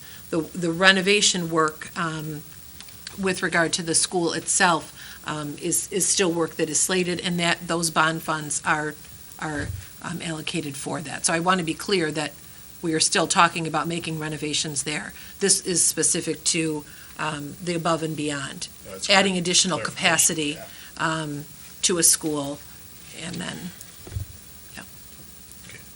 Any other questions or comments? I have just a couple. We took a tour over at Roosevelt, and I think Bill Green has done a phenomenal job over there. He explained to us how they've integrated some of the general ed children into the ASD program by going in and helping. I think that was outstanding for him to do that. And we made some specific changes to Roosevelt to accept this program. And when we went through our tour, we saw some of those very specific changes in some of those rooms, which are just outstanding. If we were to move that program over to Jackson, what would happen with those renovations that we've already made at Roosevelt? And we even added some outdoor equipment, some fencing, some playground equipment. We would have capacity at Roosevelt. We would certainly have excess capacity. That's what I'm thinking. And now with the utilization study, it wouldn't seem to me to be economically feasible, given how the program is running at Roosevelt, and for what may be just the benefit of a couple of students to be able to walk down the hall, to abandon what we've done there and take this additional cost over and above what we're already going to do to move the program. It doesn't make, to me, fiscally sound responsibility to do that, but Ms. Nuka. Thank you. Just something for all of us to think about in the future. I know we can't change what has passed, has been on this board's past with the closing of Perrinville.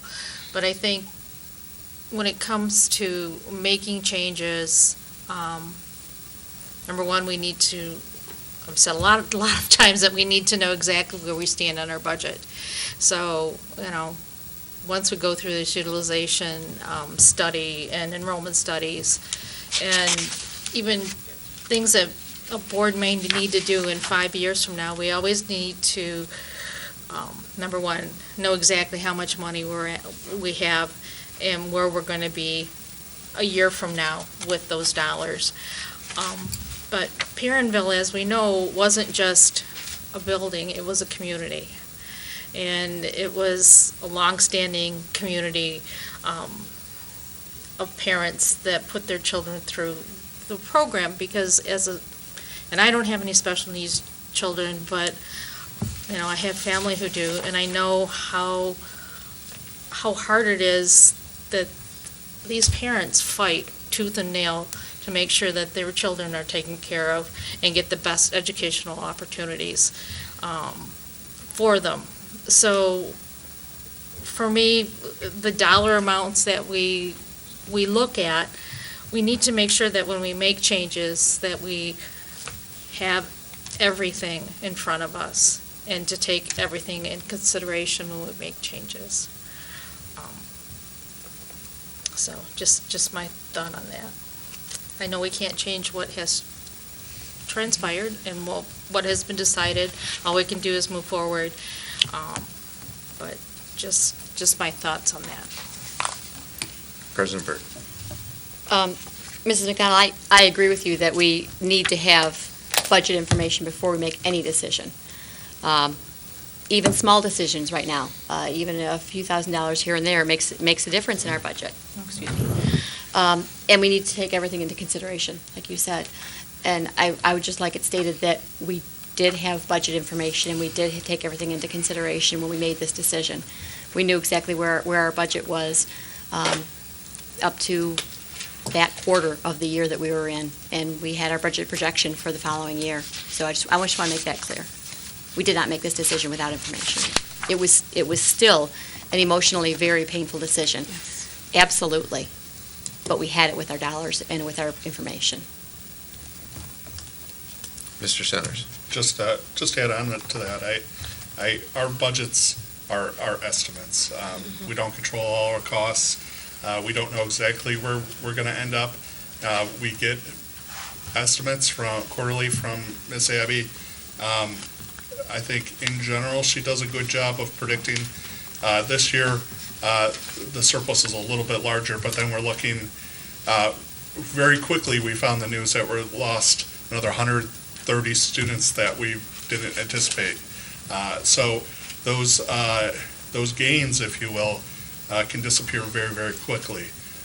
So I think, we go with the best information available. When we talked a little bit earlier about maybe getting some more data as far as enrollment, maybe that'll help us make, even clearer decisions. But I think we have to be under the realization that fuel prices will still go up and down. There still are variables that affect our budgets year to year, unless I'm wrong, Ms. Abby, you're the expert. No, I think you're right on. I mean, that was it was good to come in under budget. I think when we had our auditors here, they were pretty clear about, given, the fund balance that we have, that it is important to make sure that we're budgeting a little conservatively. And I will certainly admit that if I lean anywhere, I definitely lean conservatively on the budget side.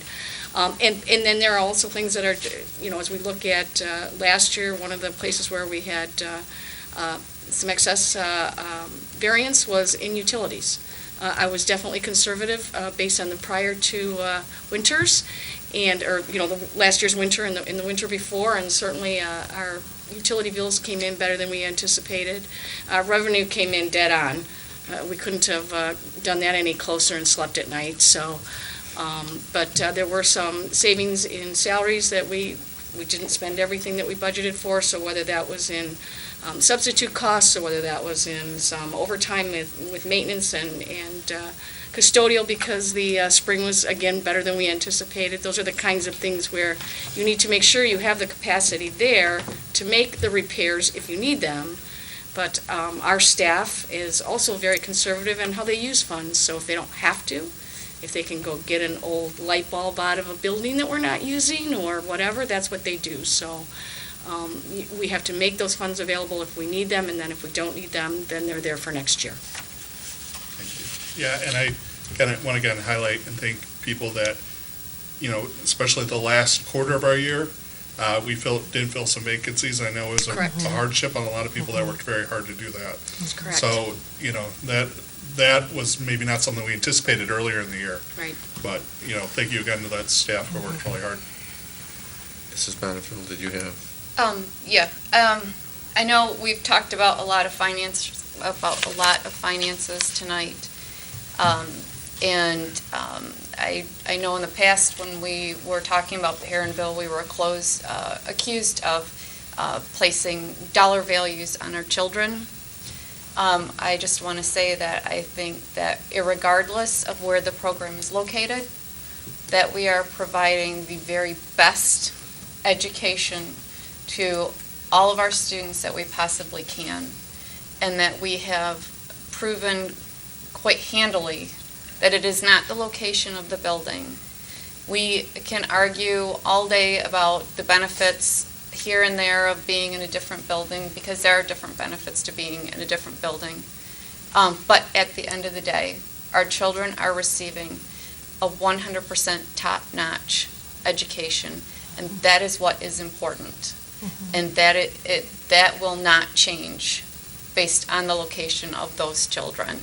If I was getting reports that our children were not getting the best education that they possibly could, I would most definitely take into consideration moving the program. But that is absolutely not what is happening.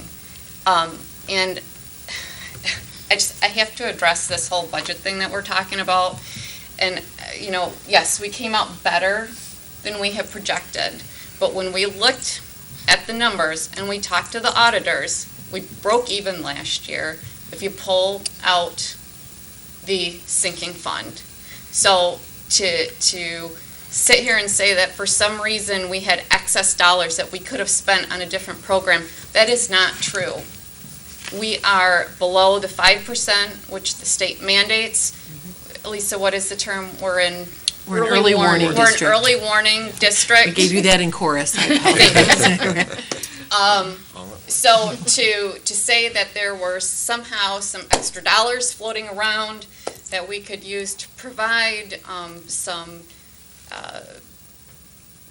programming to our students, or that we failed our students in some way, really, we have a long way to go before we get to that point where we can legitimately say we aren't spending every dollar that we possibly can. So one, we broke even last year without the sinking fund, and two, we're an early warning system. We don't have our 5% in our operating budget that we need to have, and I'll leave it there. Okay. Anything else? Hearing that, it sounds like the consensus is that other than the renovations that are currently in the budget under the bond, we do not want to spend additional money to add facilities onto Jackson at this time. Is that what I'm hearing? Okay, so this needs It does to go not. no anywhere. I'm just going to mark it for no action. No action. Thank you, Mrs. Bonnefield. That will then move us on to item 3C, quarterly report for bond. Thank you. I'm assuming Mr. Terrio, and I think Scott Smith, is he still here, or have we lost Yes. them all? No, Oh, they're here. they're both here. As we have, since we started the 2013 bond project, our owner's representative, Plant Moran Cressa, comes to the board each quarter in order to provide an update on where we are, both in terms of where our projects are, where our cash flow is, and where our finances are. So with that, I'll turn it over to Plant Moran Cressa. Who's starting? Are you starting, Scott? Sure. Thank you, Okay, Ms. great. Abbey. Everyone remembers Scott Smith from Plant Moran Cressa?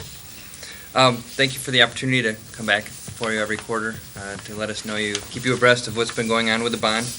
I think as Paul would say, we start out every meeting with really just a quick synopsis of what we're here to do and how long we've been doing it. So we are about halfway through a 5-year program of a $195 million bond. Moving down through here, some of our critical project issues right now are really just trying to wrap up the projects from last year. There are a lot of moving targets, a lot of moving things that are really starting to slow down, and those things are starting to fall into place. We hope to come back to you next year, early in January, with all the final numbers and to get the recap and get the official final accounting from this summer's projects. So right now we're working on completing the commissioning. We've been issued punch lists by our commissioning agents, so we're following through, making sure all those things are completed.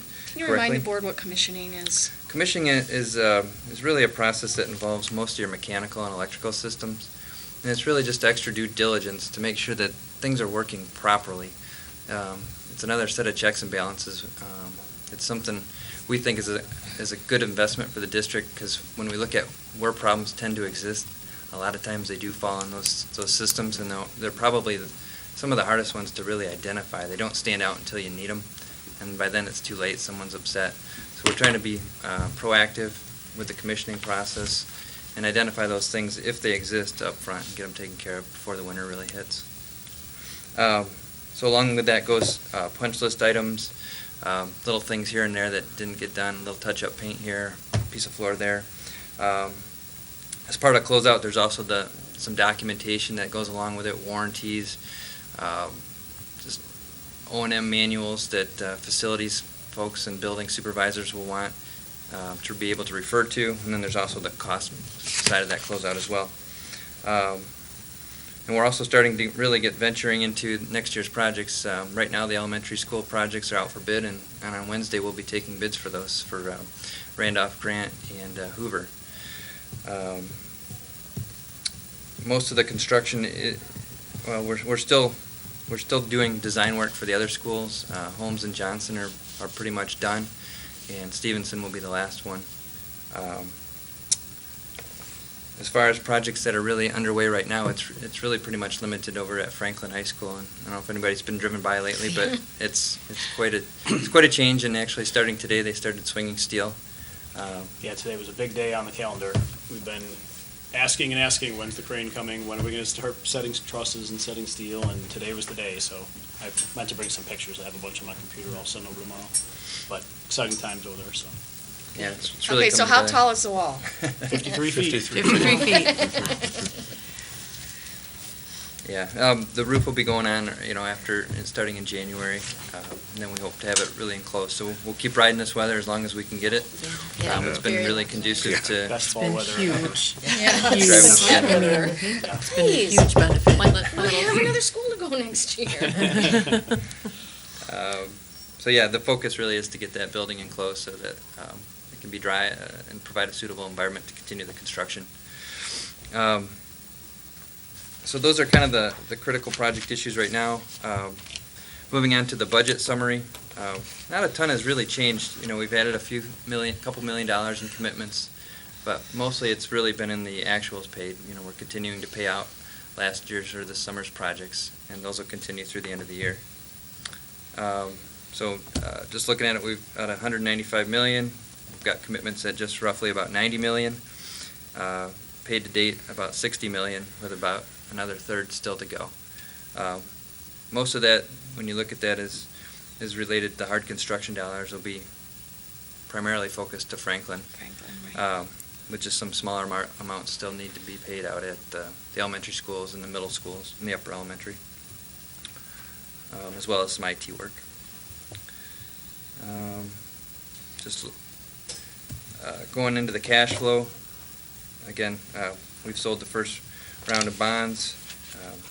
There's about, of the original 108 million, we've got about half of that left. And as Ms. Abbey spoke earlier, they'll be going out next year for phase 2, and that will help facilitate the remainder of the projects.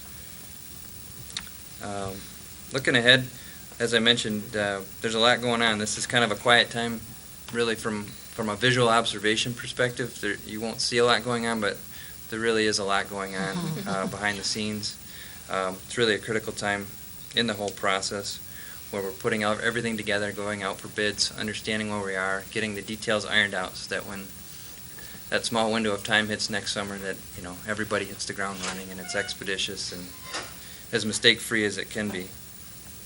So I think I mentioned this at the last one, but we'll start with the elementary schools and the abatement work. The bids are due this week.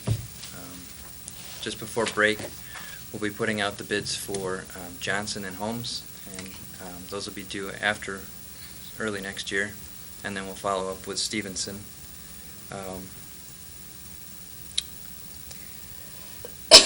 With the awards, January, February, and March, really, for those. And we'll work to refine that schedule and get those into the board packets. But starting on, really, I think our intention was the January 11th meeting to introduce the elementary school awards for your consideration. Obviously, there's other packages as well, security, moving, many other ones to consider too that we'll be preparing in the meantime.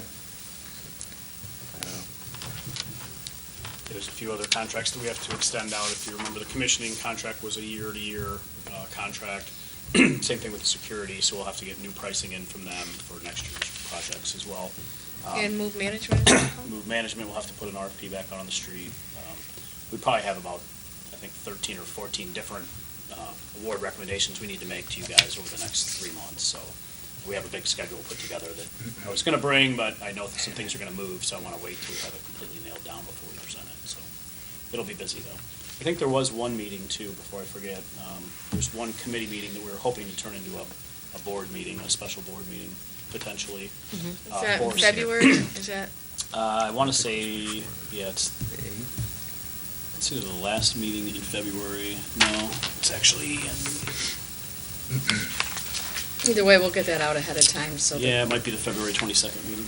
That would just be to make sure we get the high school bids approved. Is that what that one's for, Paul? Exactly. Yeah, last year we had those, I think, the third week, actually the fourth week of March. This year we're trying to move that up a few weeks just to get a little bit better head start on some of the materials getting ordered, the windows, and some things we had a little bit of trouble with last year, so. So we'll certainly bring that to a study session and discuss that with you and discuss that with the building and site chair and then bring that to you for your consideration.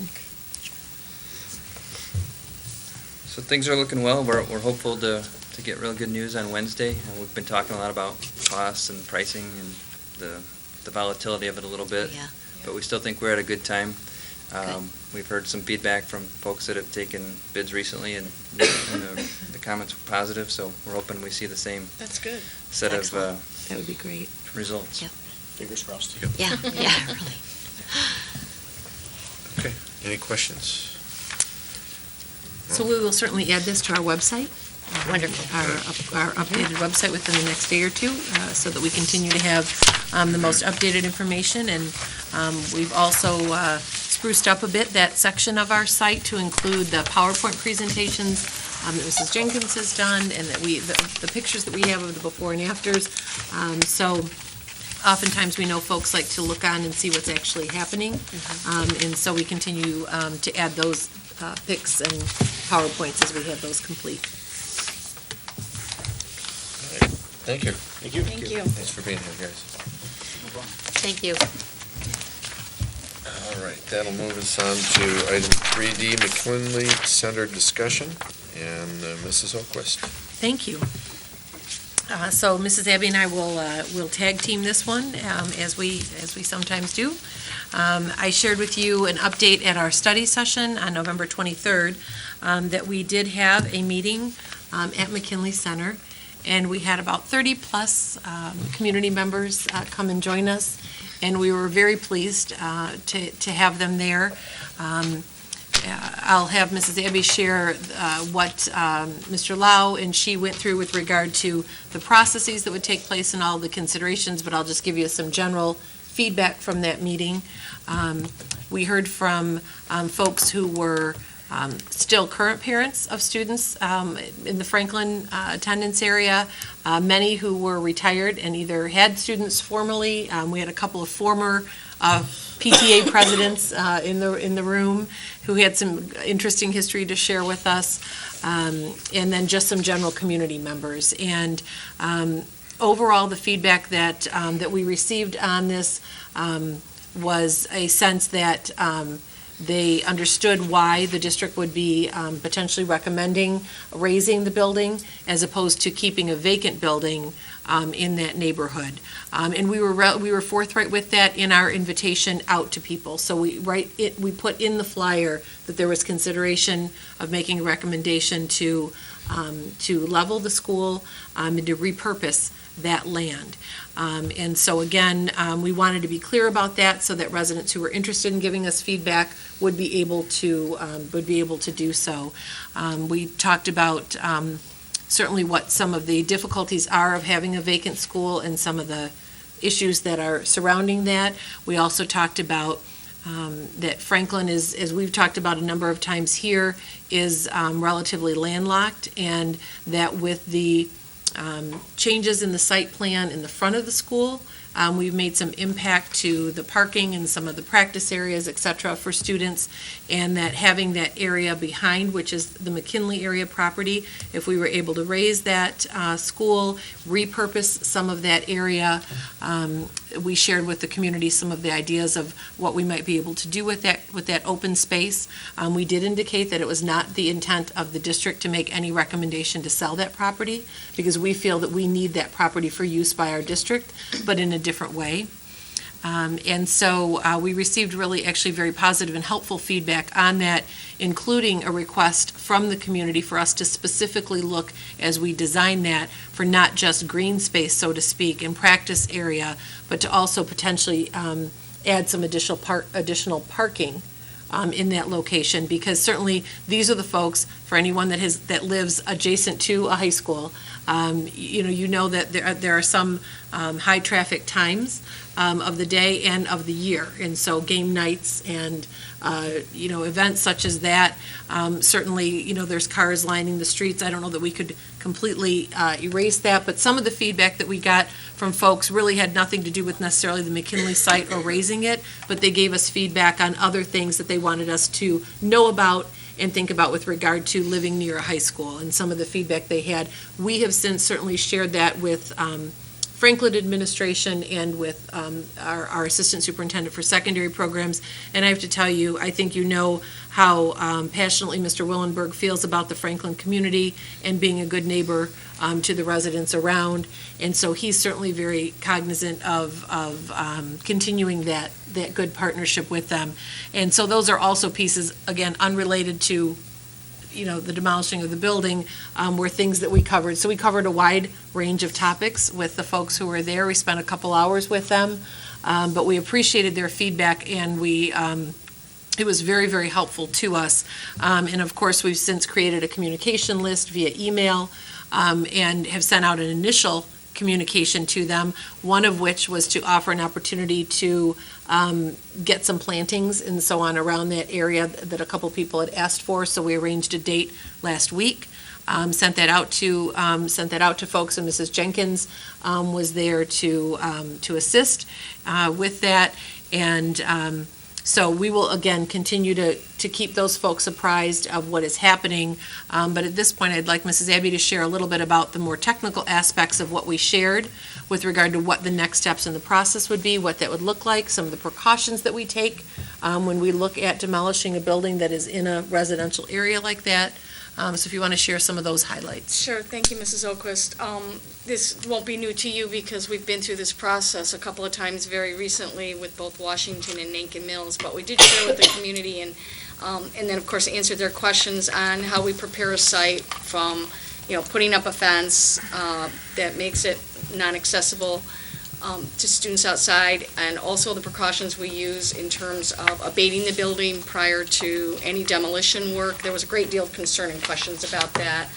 There were community members who felt like that we didn't know about that or understand that process, but we were very clear that this is a, step 101 and is to look at what our abatement responsibilities are, whether that's asbestos or anything else. And then, from the board's perspective, of course, what we would do is put together a set of specifications that we have in the past, go out for an RFP. And so even if you give us a go ahead and begin that process today, a decision won't be made until we bring that back to the Board of Education for approval. So what our next steps would be to work with Mr. Willenberg for Mr. Lau to work with Mr. Willenberg and they already have started this process a little bit, to just say, what's your vision of how this space would look? And then try to incorporate some of those requests we've had, whether it's, can we move any of the playground equipment? Is it in good enough shape for us to find another spot on McKinley to move it? It's a bit of a challenge if you think about McKinley right now, because the playscape area goes sort of right in the middle of where they would want some green practice fields. So we'll work on that and see what we can come up with. As you know, that's a typical request, to leave whatever we can on a site that's safe and appropriate. So that, and then back to the demolition, all the precautions that we take as we go through the process. Frankly, if we can get started sooner, that helps with any dust issues. While we definitely contain dust issues by whether we have to sprinkle the building as we go along or whatever we have to do, it really also helps if you're in the winter, because there just isn't as much dust and people have their windows up. So frankly, it just really helps to be able to get started. So one of my asks this evening will be to say, if you agree with the process, that we will just go ahead and get those specs and put those bids out and be able to bring that to the board sooner rather than later. And then as we go through the process in terms of developing those specs, we can bring that information to the board. You don't necessarily have to approve the specifications. You can always ask us to change it when we bring the bids, but I think we'll have a good idea of what it is, based on having done this a couple of times, what makes the most sense for that property after working with the administration. And then the safety issues that we have as we go through the process, the fact that the contractor is responsible for securing the site. That's part of the contract we make with the contractor during the process, and they're responsible for their equipment and anything that happens out there. And we've had pretty good luck over the years, and we will definitely hire reputable contractors to do that work. So looking like Dan is very excited, Mr. Willenberg is very excited to have us start contemplating. No, not that Dan. I was going to say, he doesn't look real excited. Providing some input into that process, and knowing that space is going to be available as they are challenged right now, even with the construction that's going on out there, with their ability to have some of their practices. So, should be a pretty straightforward project. Questions, comments? No.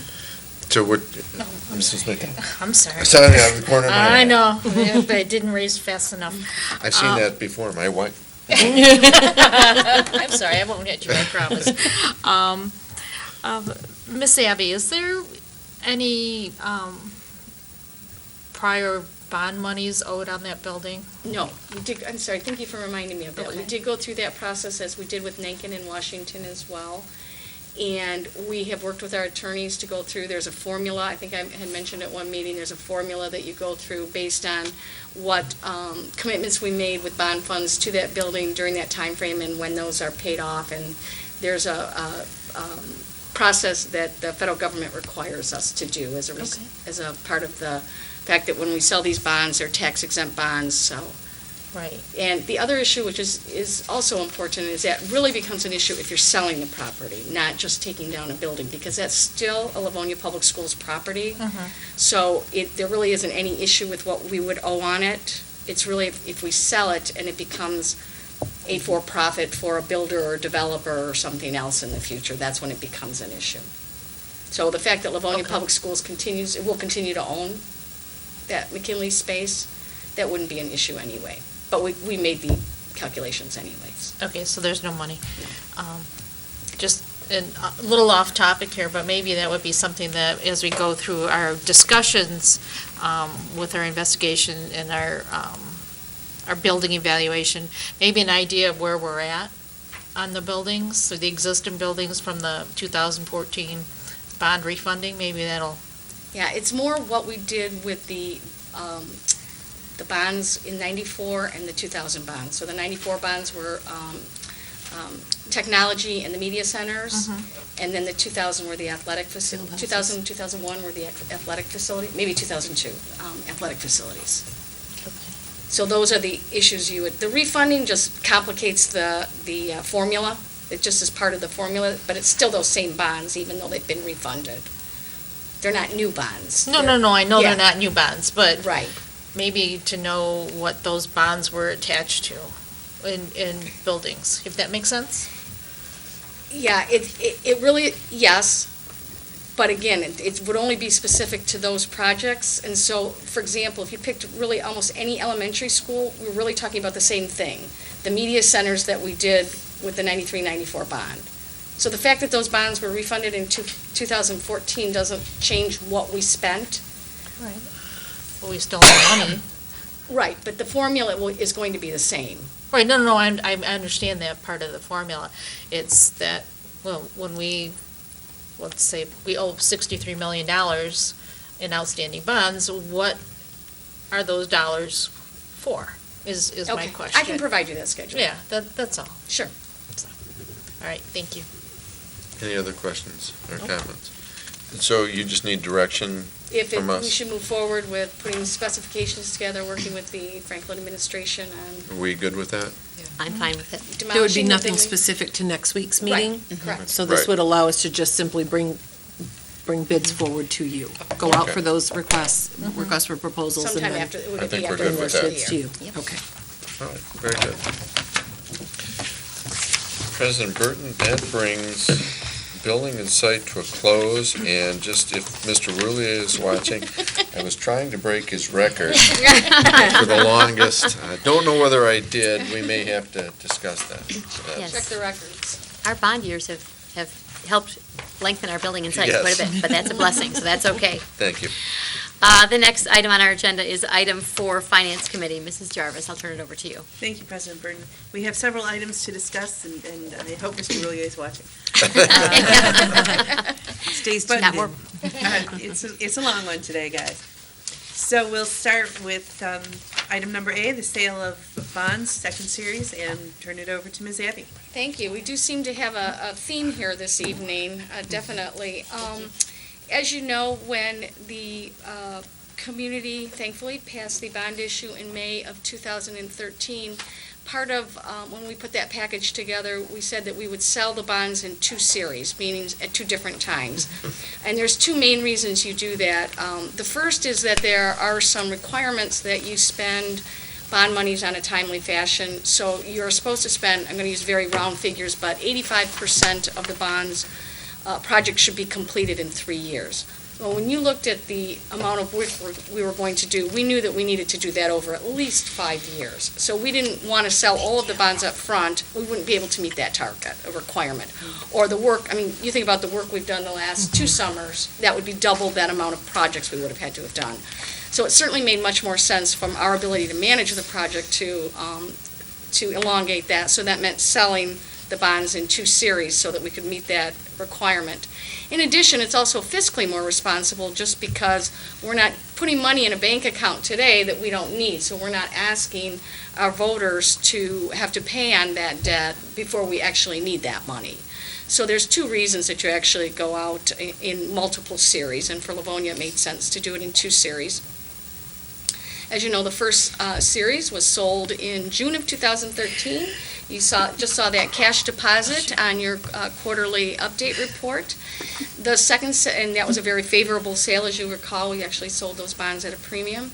The second sale, we are looking to close actually around the end of February. So we need to start our process now, if you can believe it. So what we have in your package today is a resolution that authorizes the sale of, that has the board authorize the sale of bonds. The sale of bonds is $87,050,000. That's the remaining amount to make up the $195 million of bonds. Generally, this resolution is the same as the one you approved 2 years ago, just updated with current dollar amounts and percentages. We continue to use the same professional team that we used in the first series of bonds authorized by the board, which is Truant Counsel as our bond counsel, Beth Bonning, who you've met several times.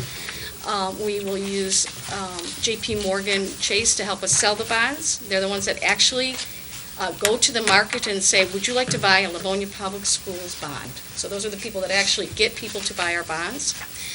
We also use Paul Stoddard, which used to be called Stoddard Barch. They got purchased by PFM, which is another financial management company. Same office, same building, same people, but they do have a different management company now. Paul Stoddard is the financial analyst who provides all those detailed schedules that you saw regarding every year and what every bond, literally what every bond will be in the interest rate that they will be sold for. And then if there's anyone else that we need, it would be someone within those firms. In the first series, we did have a second financial group help JP Morgan sell the bonds. We'll determine if we think that's necessary again this time as we get further into the process. That just means basically simply it's like another broker that's helping. So it doesn't change our costs or change anything that would affect what happens in this process.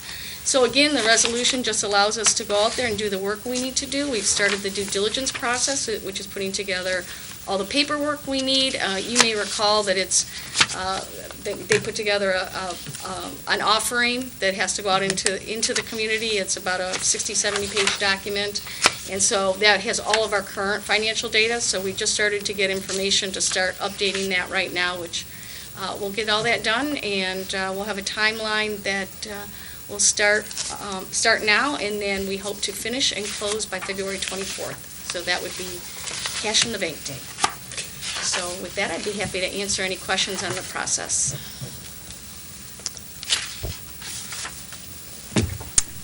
Mrs. McDowell. Thank you. I do have a couple questions. On page 4, when we're having commencing with the 2016 tax levy paragraph. So when we That would be the summer taxes. No, I understand that. Okay. But our summer taxes will be increased so the community knows, or no? No, No. we don't anticipate a change in the debt millage. Okay, so there won't be any impact at all? We do not anticipate a change in the debt So, millage. okay, that's good. That's good. Because I didn't understand that. And just as a reminder, what we do bring changes in the debt millage is when we calculate it as part of the budget process. Mhm. So we look at what our debt needs are for the next year and what our estimated taxable values are, and then we always bring that to the Board of Education. Okay, perfect. And let's see. I think that's it, because you answered all my other questions Great. in the interim. Good. That's it. Any other questions? Oh, we're speeding along. And then we would need Show to add off. this to the regular agenda. Yes. The board approves. All right, our next item is the bond audit, and we'll just stick with Ms. Abby. Thank you very much. I think I have some company coming to the table. Just a couple of reminders that, as part of the bond project, we have a lot of bond discussion this evening. We are required to have the bond audited and that report submitted to the state of Michigan at the end of the project. What we in Livonia talked about when we first moved forward on the first year of the bond is that we would actually have our bond audited every year. The Board of Education wanted to be updated and informed yearly on the progress and whether the district was in compliance. So at that time, you'll recall, we went out for bid for audit services. One of the reasons is you could certainly ask your financial auditor to complete that for you, and it would be appropriate, and there would be nothing wrong with that. But our financial auditor is Plant Moran, and our owner's representative working with us on the financial end of the bond is Plant Moran Cressa. And while there is certainly a distinction in their organization, and certainly there would be nothing illegal or inappropriate about using them, when we discussed that here, we all agreed that it probably made more sense to bring in an outside auditor separate from, not that Plant Moran isn't an outside auditor they are, but separate from Plant Moran. And we did go out for bid, and we're very happy to bring back Yo and Yo into the district. So We did hire Yo and Yo to complete the bond audit on an annual basis. You may recall the first year it was actually, because we sold the bond, or we passed the bonds in May and sold them in June, the audit actually was from June of 2013, when we first had our cash deposit, through the next end of school year, 2014. So that was a little bit longer, 13-month bond. This audit was actually through the last fiscal year.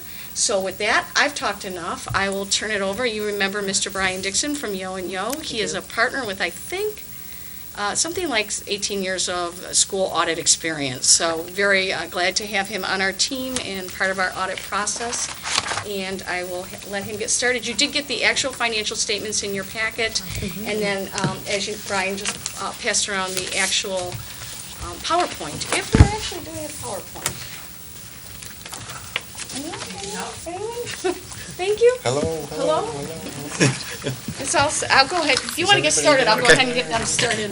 So everyone, this is Brian Dixon from Yo and Yo. All right, well, thank you for having me here tonight. I did put, you all received the bond audit already, but in front of you I put the PowerPoint, so we'll get right into it. The financial statements, and these are the financial statements of the bond only. You do have another auditor that audits your other financial statements, but these are the financial statements of the bond audit only. And we issued an unmodified opinion, which is a clean opinion. The financial statements were fairly presented. Flip to the next page. This is your balance sheet as of June 30th, 2015. At the end of the year, you had assets, restricted assets of $72.3 million. And a little bit of due from other funds, $650. Liabilities at the end of the year of just under $8.8 million. And that's just timing at the end of the year of the payments. Then you had a fund balance at the end of the year of $63.6 million.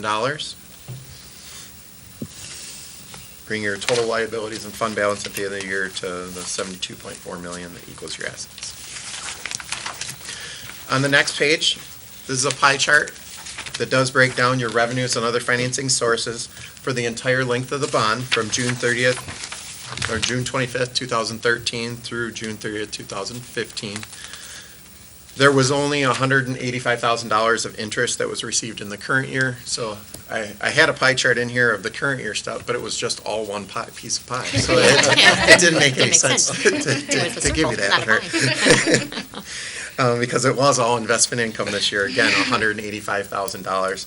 So this breaks down the total of all your revenues so far in the bond of the $109 million. So all we can say is that low interest rates are good and low interest rates are bad. That's right, yes. Depends on which side you're on. So you have your proceeds, your premiums, and then your investment income that breaks out those revenues. The next slide is your current year 2015 expenditures, which was just over $31 million. Broken out as the biggest portion, $21 million of hard construction, $5.5 million of information and technology, and $3.2 million of professional fees. Those are your biggest expenditures. On the next slide, again, this is the expenditures then for the entire length of the bond, from June 25th, 2013 through June 30th, 2015, a total of $45.4, almost $45.5 million. Again, hard construction being the biggest of all those, $25.8 million. Information technology, just under $8.5 million, and professional fees of $6 million. Also some buses and equipment there, just under $2.2 million, so significant. Then we take those expenditures and just show you how you're spending them by year.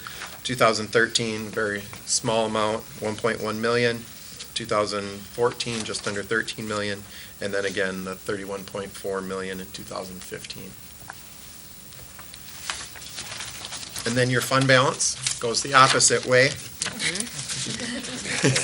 Yeah. You sold the bonds in the beginning, and now you're continuing to sell down those bonds until you get the Series 2 bonds. So those will be coming up in February. In February. So your internal controls, so those are the numbers. Then we also look at internal controls over, again, the bonds only, and we had no material weaknesses and no significant deficiencies. Remember, in audit speak, that's very good. Yes, Yes, uh-huh. that's exactly what you want to hear. And then also, we look at the compliance of the bonds and how those bonds were spent, the bond funds were spent, and we had no non-compliance when we did our testing this year. So again, spending those properly. Are there any questions? For the Series 1 and Series 2 bonds, is it, in accounting, is it all going to be like one pool, or are we going to account for those? Is there going to be two sets of, not necessarily financial statements, but two sets of accounting on which, are they going to be parsed out, or is it just going to be one lump sum? It'll be one bond project and one bond audit, Okay. but internally, I don't think we have to. It's a good question. I'll double check, but if we don't have to, it doesn't make sense to. Just I mean, the curious. funds will be deposited in the same account. bank Okay. accounts that we've set So up. there's no and- requirements for us to say, okay, this was one, and this is what we took out of it, here's Series 2, and this is I what think we took need out. to make sure that we've spent the money in a timely, appropriate fashion. I think when you look at this, by the time we finish Franklin, we will have spent the money in a timely, appropriately fashion. Okay. So that we will need to track. yeah, it's one big bond project, Okay. just because you got the money at two different times. Okay, I wasn't sure. Great, well, thank you for having me here today. Oh, Question, just so I can clarify, because both of our dashboard and this audit report are going to be on our website, I want people to understand that you can't reconcile the two of them because they're for totally different periods of time. that's correct. Okay, so anybody who wants to go in and say, hey, these numbers don't jive, they aren't going to jive, It's apples right? and oranges. It's Right. apples and oranges. Okay, Yeah, if you took your dashboard back from June 30th, Right. it would reconcile. it would okay. Well, and a lot of that, it's a cash basis. Okay. So that's a cash basis on the. Right, so it's on not going to there. So it's reconcile never in a going to way. reconcile, right. So we were looking at what we actually wrote checks for by June 30th, whereas obviously with our auditors, when you saw that large liability, 8 million and change, that was for commitments we had out at June 30th that we owed for. Right. But we hadn't written checks for. So anybody out there pulling their hair out because they can't get the numbers to jive, don't worry about it. That's right. Or give me a call if you'd like. Yeah. I just want to thank Brian. His staff, they do a great job. When they come out here, they send us everything ahead of time, so we have everything prepared for them, and so that we're both efficient in the process, so we really appreciate that. Super. And reciprocal, and Ms. Sabby and her staff are just wonderful. They have everything ready for us when we get here, and it just makes it as for an easy audit. So, Oh, and Mr. I Simmons? just want to, I was complimentary earlier in the evening, but again, I've never seen anything but an unmodified opinion. So obviously. You never will. That's excellent. Obviously, you and your office is doing something really great, so thank you. Thank you. Absolutely. Thank you very much. Any other? Okay, thank you very much, Mr. Dixon. Thank you. Thanks, Brian. Drive safely. Mrs. Drips, do we need to vote? Is there any voting on this? Yes, for acceptance. Okay, we do need to accept it. Yes, please. Thank you. All right, and we're not going to let Ms. Abby get away. We'll talk now about the summer tax resolution. Yes. You're going too fast. I know, You're going to be you way used up all our ahead time. This is, as you know, something that we bring to the Board of Education every year. In Livonia, we have for forever done our tax collections twice a year. So some communities are, as you know by looking at your own property tax bills, some things are collected once a year and some are collected twice. So we ask for property taxes twice a year, 50%, and that's for our general operating purposes, our debt millage, and our sinking fund.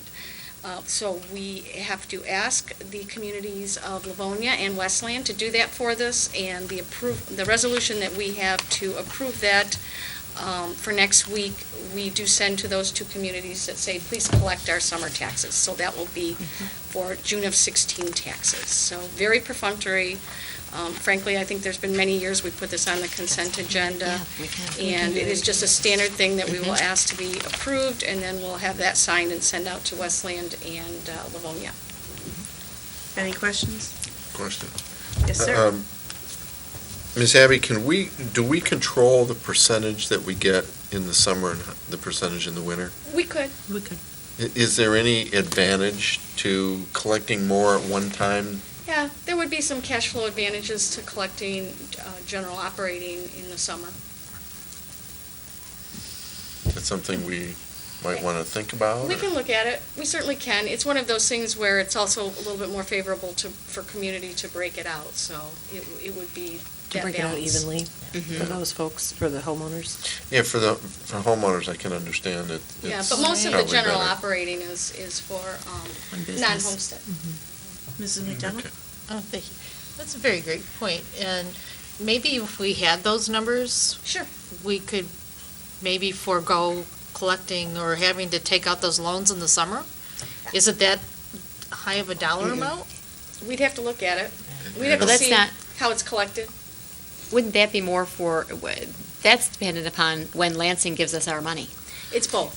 So It's both? it's a tax collection A and, dip in cash. yeah, I mean, it's certainly Yeah. something we could put into our cash flow model and Okay. take a look at. I'd like to see that. And Yeah, then that I would would be ask interesting. Bev Bonning or how you make that happen, if it's just a resolution passed by the board or how that would, We can certainly study. yeah. There was a time in the past when we had it was uneven. It was three Yes. quarters and one Right. quarter. Right. I know that my, Oh, that's my interesting. mortgage lender Definitely was before my always time. confused. Okay. Yeah. And different counties, or different, whether it's community colleges or other things that are on your tax bill have different timeframes of when they collect. That would be huge if we could save some of that interest, though. Yeah. Mrs. Jarvis? Mrs. McDonough? Go ahead. One thing to consider is, in Livonia, we already have a higher tax bill in the summer than we do in the winter. And I don't want to unduly put a hardship on some of our citizens if it was not significantly beneficial to the school district to do so. If we could look into it, we'll be able to make an informed decision. Yeah. Mrs. McDonough? And also, is there still a charge from the cities of Livonia and Westland to collect our property taxes? City of Livonia, yes. And Westland doesn't charge us, correct?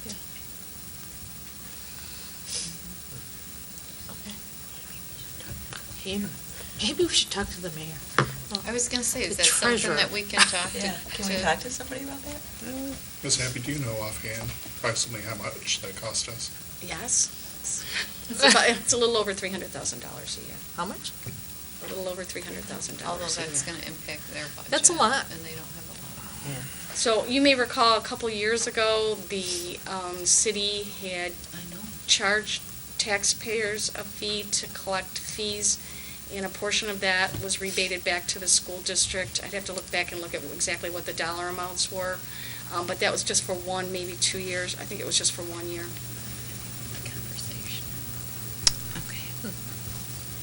Or if we perhaps have the conversation with them about reducing it. No, I'm sorry. That's okay. No, I didn't mean to interrupt you. No, go ahead. Consent agenda? Absolutely. Yes, are we good? Yes. Mr. Simmons? Just one other question.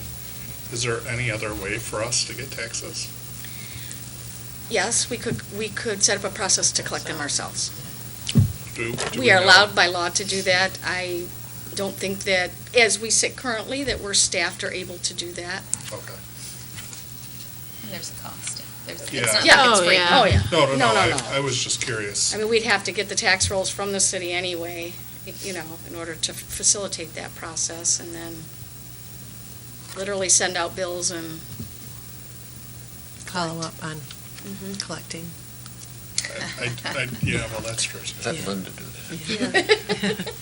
You can talk with. But we can our certainly incoming- follow up our on both of incoming those city questions. treasurer. It'd be interesting. Any other questions? Then we'll move on to the bid results for PEP grant purchases. Ms. Abby? thank you. This is fun, the PEP grant. We're bringing forward another physical education equipment purchase. These are paid for with the PEP grant funds. This is the Carol M. White Physical Education Program Grant provided through the U.S. Department of Education. This physical equipment bid that you have in your packet is more PE equipment for the high schools. It does meet in accordance with the grant guidelines. We did a formal request for proposal, which was made available on November 12th and opened on November 30th. We had 7 vendors that responded to the RFP. You have Mr. Lau's recommendation letter and the bid tabulation in your packet. And we are making a recommendation of the lowest vendor who, 1, met all of our specifications, and 2, bid on all of the items we had in the bid tabulation. And that is Exercise Warehouse. They are here, local in Livonia, so that was good. And it's a total cost of $57,731.15. And we have used Exercise Warehouse in the past and have been pleased with their service. So we would make that recommendation. So happy to answer any questions. I don't see any. If we could add this to the agenda? Regular consent. Regular. I think Mr. Chair was paying them not to ask questions. We'll move on then to item number E, recommendation to purchase mobile media carts. And I will give up my seat. Yes. Thank you, Mrs. Abbey, Thank you so much. for all of your preparation. You were much for too tonight's quick. meeting. On finance. We've had Don't two give up forms your for seat. And you. there's show and tell. Yes, indeed. Oh, movies. Thanks, Rob. And you brought a mobile media cart. We did, absolutely we did. It's not even plugged in. Thank you very much. Good evening, everyone. Joining me this evening is Tim Clan, our Information Technology Administrator, and Rob Greger from Barton Mallow. And we are very excited tonight to bring to you a recommendation to purchase mobile media carts for all of our schools. You may remember, last spring, you approved the purchase of interactive projectors and document cameras for all of our classrooms. And the funds for these technology tools were coming from the 2013 bond. And we were installing them along with the construction project timeline. And as we began to install them in our elementary schools, we found out that the interactive projectors and document cameras were not a good match for our LMCs because of the configuration and because of the room layout.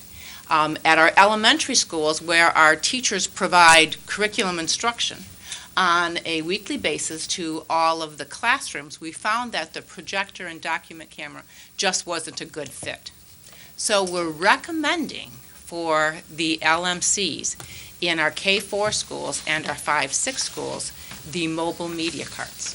The mobile media carts will include a 65-inch LED television, be a little bit larger than the one that you see here. It will be on a fully adjustable cart, so the TV can turn and be turned, pivot, so that you will see it vertically pivot and then turn. Yep, rotate so that it goes up and down, pivots and turns vertically. Rotate. I won't do it, but so you can get it through doors more easily. It'll rotate straight up and down. That's a good idea. Yeah.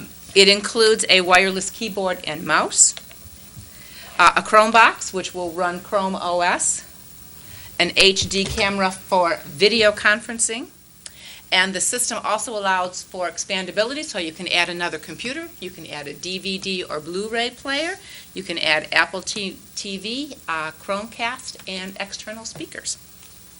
So our recommendation that we're bringing to you tonight is to purchase the mobile media carts for each of our elementary LMCs, K-4 and our upper elementary schools. But we're also making a recommendation to include a second mobile media cart for each of our elementary schools and 2 mobile media carts for each of our secondary schools.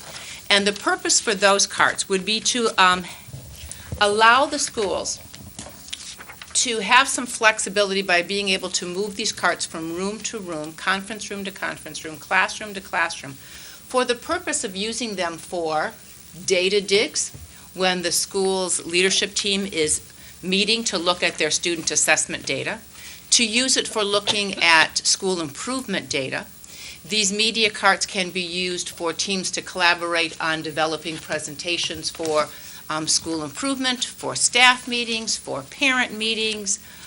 They can be used for projecting information during IEPs, during EPTs, and child studies, and they can also be used for sharing information during parent meetings. So really, the uses for these mobile media carts are endless because of their portability and being able to move them from site to site. The total number of mobile media carts that we're recommending is 52. Which, as I said, will provide 2 of them for all of our schools. And at the elementary, one of those would be dedicated to the LMC, for the LMC specialists to use when providing instruction to students in order to make that instruction more interactive and more engaging. The total cost for the 52 mobile media carts is $133,083.08. Funds for the purchase will come from the original budgeted amount for classroom technology, which I mentioned earlier is part of the 2013 bond. And if you look at your attached paperwork, you will see that we have bids from 2 vendors. One is from Troxel, and that is for the technology-related items such as the TV in the amount of $89,483.28. The second is from DCP Solutions, and that is for the cart and the other related items in the amount of $43,596.80, which then brings us to the total of $133,083.08. Because we are using REMC bids, we are not required to provide additional bids. And if you have any questions, I'd be happy to answer them, or my teammates here with me would be happy to help answer questions. Mrs. McDonald. Thank you, Mrs. Jarvis. How stable are these carts? Their little ones aren't going to run into them, and they're not going to be able to fall over? Right. These are the company that produces the carts is is called Ergotron. Their main market that they sell to are hospitals. For all the equipment that you see in the hospitals that rolls around, and they've gotten into the education market and started providing other equipment, but it's based in that hospital market. They have all kinds of testing data that we can provide for with the television's weights extended to the highest level. It has to be able to be rolled at a certain speed and hit something that would stop it, like in the trim in a door or something, and not tip over. And if you look at the design, the way that the legs are designed and all that, it's extremely stable compared to a lot of different systems like this that we've seen in the past. But there is specific data that they've provided to us that talks about the stability and all the testing that goes through to make sure they're a stable platform, especially since they're rolled from room to room Right. on a regular basis. I can't see it from here, so to me, it just... They're really substantial. Okay, good. Good. And Thank you're you. welcome after the meeting to come and take a look at it. Any other questions? And we have them up in the conference room in the board office, and we've had many requests from administrators as they've been here for meetings asking if they could have them in their schools because they see many uses for them as they're working with staff and presenting to staff. President Burton. I understand that one is going to be used by the LMCs pretty strictly, and it sounds like the other is predominantly for administration. Could that also be used by classrooms? I mean, is there any intention for that to be shared among classrooms as it's needed? Certainly it could be, but the intention in the classroom is for the teachers to use the interactive projectors and document cameras that they have. Because we have put interactive projectors and document cameras in all of the Phase 1 and Phase 2 classrooms. Any full-size classroom has a projector and document camera that has students in it, and any full-size classroom that doesn't currently have students in them have been wired for the document camera and the interactive projector. Okay, so they're all covered in a different way. You know, one way I know that some administrators have talked about using that second one is when, you may recall from when your kids were in elementary school, and sometimes you bring all third grade classes together. Mm-hmm. And you want to do a presentation in the community room or in a little theater or whatever those rooms are called in each of our schools. And so oftentimes we've done that on the the tube TVs, of which we Yeah. do still have some, Mhm. on a cart, Yeah. speaking of not so secure, rolling around, right? Those little Yes. Velcro strips that you Oh, hope those hold things, yeah. things tight. And they Um, weigh 90,000 And so one of the things I know principals have talked about is utilizing this when you bring together more than just one One classroom of classroom. students, and you bring those kids together in those community rooms or in those little theaters to be able to do presentations and other work with 90 students, 100 students, and so on, Okay. to have those together for instructional uses as well, Okay. definitely. Thank you. Mrs. Bonnefield? Is there any cost savings? You mentioned that, where we originally, I know this is more than the original cameras, but is there any reduction in cost based on the fact that we're not ordering the projectors and the document cameras that were initially slated to be in the media centers? I'm going to turn to Tim or Rob for that answer to that question. Yes, so I can't remember the actual breakdown of individual costs. Did I miss it? So we're probably in the neighborhood of between $3,000 and $5,000 on a full install in a classroom for the projector, for the wiring, for the drops, the document camera installation, everything that goes along with it. This is probably in the 2,500 range individually 15, when you add it all up. 16, about $1,800, looks like, And then, 1,000. and then No, with the card, yeah. Maybe, yeah. So it's, I think, around that 2,000, 2,500. If we $100. look at the individual prices, we can see, but also what we're looking at is a savings too, and that, in addition to not putting that other equipment in the LMC, Yeah. there's multiple conference rooms and things in several of these buildings. Yeah. That a lot of the buildings had expressed an interest in, well, we do a lot of things in those rooms. We'd like to have a projector in the conference room, in each of the conference rooms. So when you start talking about the amount of money it was going to cost to outfit those spaces with technology that would be similar to this, knowing that we can move this from conference room to conference room as needed, saved us a substantial amount of money on where I'm sure we would have ended up, which is probably putting some sort of a projector in each of the conference room spaces and other rooms that we can now accommodate by rolling this from room to room, so. So we know certainly the 16 media centers will not, we will save the funds for those. Yeah. And then an additional, however many additional spaces where principals had initially requested us to consider adding additional hardware. So there are no hard figures on this, but potentially it's a wash, or may even be less expensive to go this route? I would say for sure that this is a less expensive option on a room-by-room basis, and Yeah. even more so of a savings that we're not having to put a projector and document camera in each of those other spaces in the room, and that these two systems in each building will probably take the place of 4 to 5 classrooms or rooms, that conference rooms that would have had to have been wired and outfitted with a projector, most likely.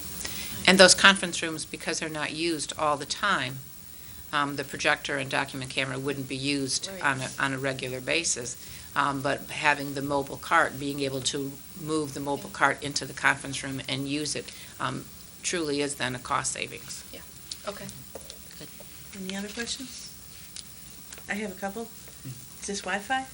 Yes. The TV actually is Wi-Fi. In addition, the Chromebox that sets on there is wireless Okay, as so well. we're not going to be plugging it in every time we move it, then? Just the power. Okay. Just the power that needs to be plugged in, and internet to either an Apple TV, a Chromecast, or a Chromebox, which is on here, would all be done through the wireless. Awesome. And in addition, these televisions, the televisions that we'll be purchasing that are listed there are a commercial grade television, so they're actually designed to be on 24/7, 365. They have a better warranty and they actually have built-in signage as part of that. So there's software so that in theory a building could use it as a portable sign if they needed to as well. So when they come in for open house or a parent meeting or something like that. And my other question is, does this come with any kind of a warranty? Yeah, I believe there's a 3-year warranty on the television, and then just a standard warranty on the pieces that we get, whether it be a Chromebox, probably the 1 year, and whatever pieces that they decide to add to it, whatever the warranty is that comes with that. but there's a 3-year Three-year warranty on the warranty. televisions. Okay, wonderful. Thank you. Any other questions? Okay, regular agenda? Yes, agenda. regular. And our last item is the change order for technology TSG contract for computer workstations. Okay, so again, we are sticking with the 2013 bond theme tonight for our final item. We're bringing to you a recommendation for a change order with Intercomp to allow us to purchase additional computers for two purposes. One is to purchase computers in order to expand the mini computer lab in each of our elementary schools to a full computer lab, and to purchase some additional computers in order to provide some of our student services providers with a replacement computer. If you may remember, last February, the board approved a contract to be awarded to Intercomp Technical Services Group for the purchase of desktop computers to replace teacher workstation computers, LMC computers, and computers in our computer labs. As we began to replace the computers in our computer labs in our elementary schools, specifically our K-4 schools, we were replacing the mini lab and the full computer lab. With the online testing that now occurs in the spring, we found our schools told us that having a mini lab and a full computer lab was, in our K-4 schools, was not enough. They needed 2 full computer labs. And so our recommendation now is to expand the mini lab to a full computer lab. And currently our mini labs have about 10 or 12 computers in them. Our recommendation is to expand them to 34 computers in the computer labs. Also, some of our student services providers need to have their computers replaced. They were not replaced in the first cycle that we went through with replacing teacher computers. To accomplish both of these, we need 330 additional computers and associated peripherals such as keyboards, mice, and monitors.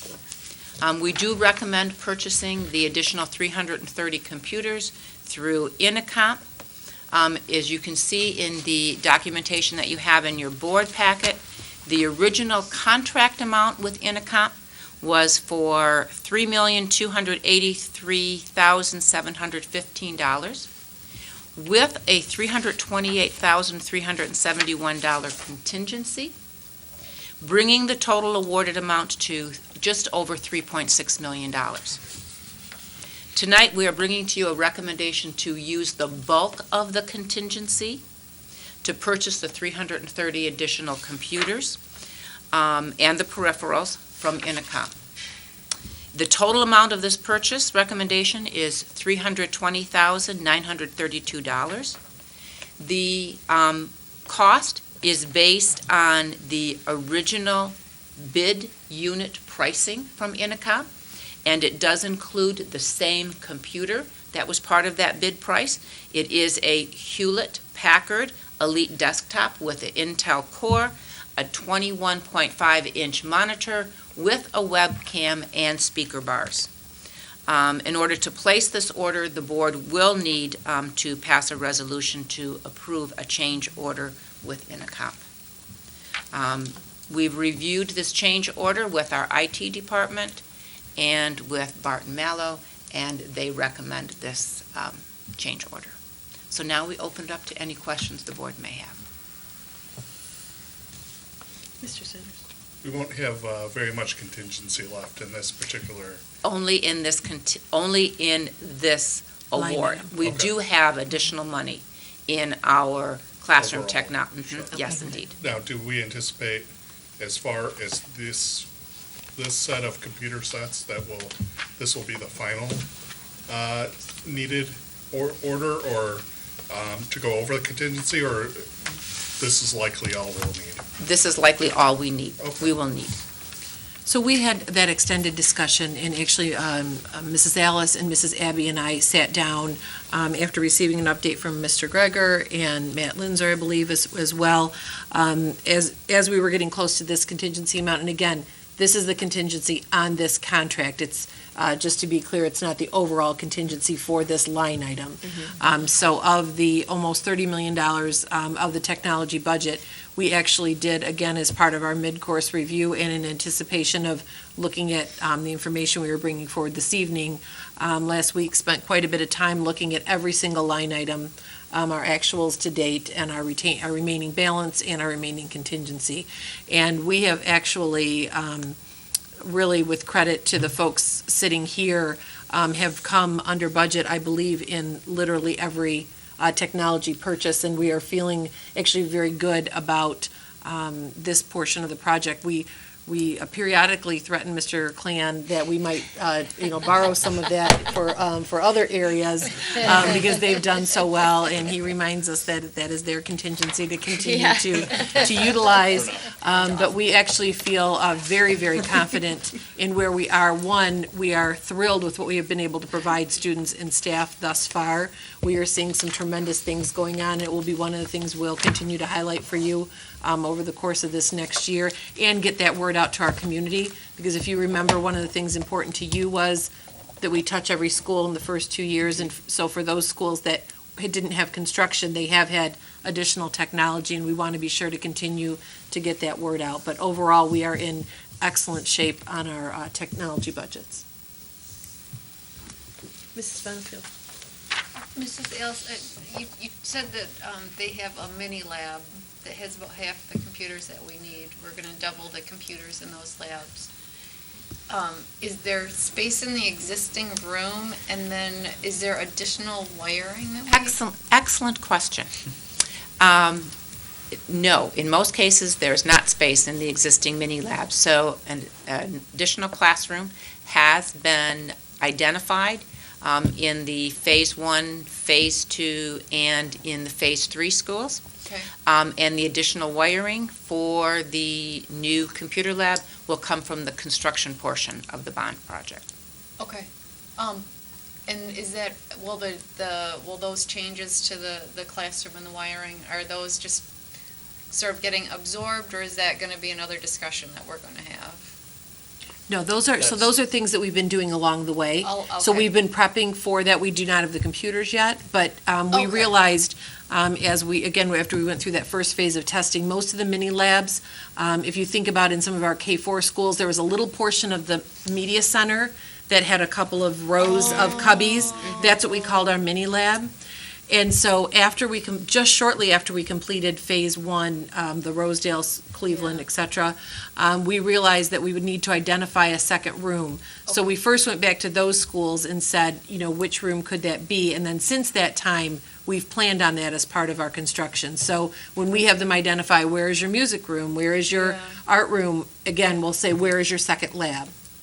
And it'll be a full lab. It will be a full lab. So there will be two. So as we expand testing, not only for the state testing, but iReady, et cetera, and others, we now will have 2 labs of 34 computers, which will provide some relief and allow those labs to continue to be used for instruction during that time, rather than getting shut down for literally a 2-month period for testing. So is that going to relieve some space in the LMCs? We're moving, in the schools where the mini labs are in the LMC, Right. we're moving all that out so that they are going to reclaim some space in the LMC? Yes. Enough room for a cart. They'll be able to put the mobile media card in that area. Nice, very nice. Thank you for answering those questions. President Burton. I think I remember the answer to this question, but when the state mandated the testing to be done on computers, I do not remember them funneling any money to us to cover these. Am I correct? You are correct. I thought so. Well, then, thank you to Livonia citizens for providing a bond so that we can take care of this and not pull it out of general fund dollars. Yes. Any other questions, comments? This is a voting item on the Yes. regular Yes, regular agenda. And President Burton, that wraps up the Finance Committee report. And that is the last item on our agenda this evening. Thank you to our many presenters for coming out and sticking it out. Rather lengthy meeting. You're free to go now. Thank you very much. It's been a very, very productive evening, starting off with deciding on an individual upon whom we are going to officially vote as our superintendent next week, and a whole lot of bond dollars that are getting sent out into the various areas of our district. So it's been a lengthy but a really exciting evening to be here. Again, I would welcome our community to attend our meeting next week. I welcome you to attend any of our meetings, but especially next week when we will be voting a new superintendent in. That's going to be especially exciting, and seeing as that happens in our district about every 10 to 12 years, it's significantly monumental, so we would be thrilled to have you if you'd like to join us. Again, that's the end of our agenda this evening. Have a nice evening. We are adjourned.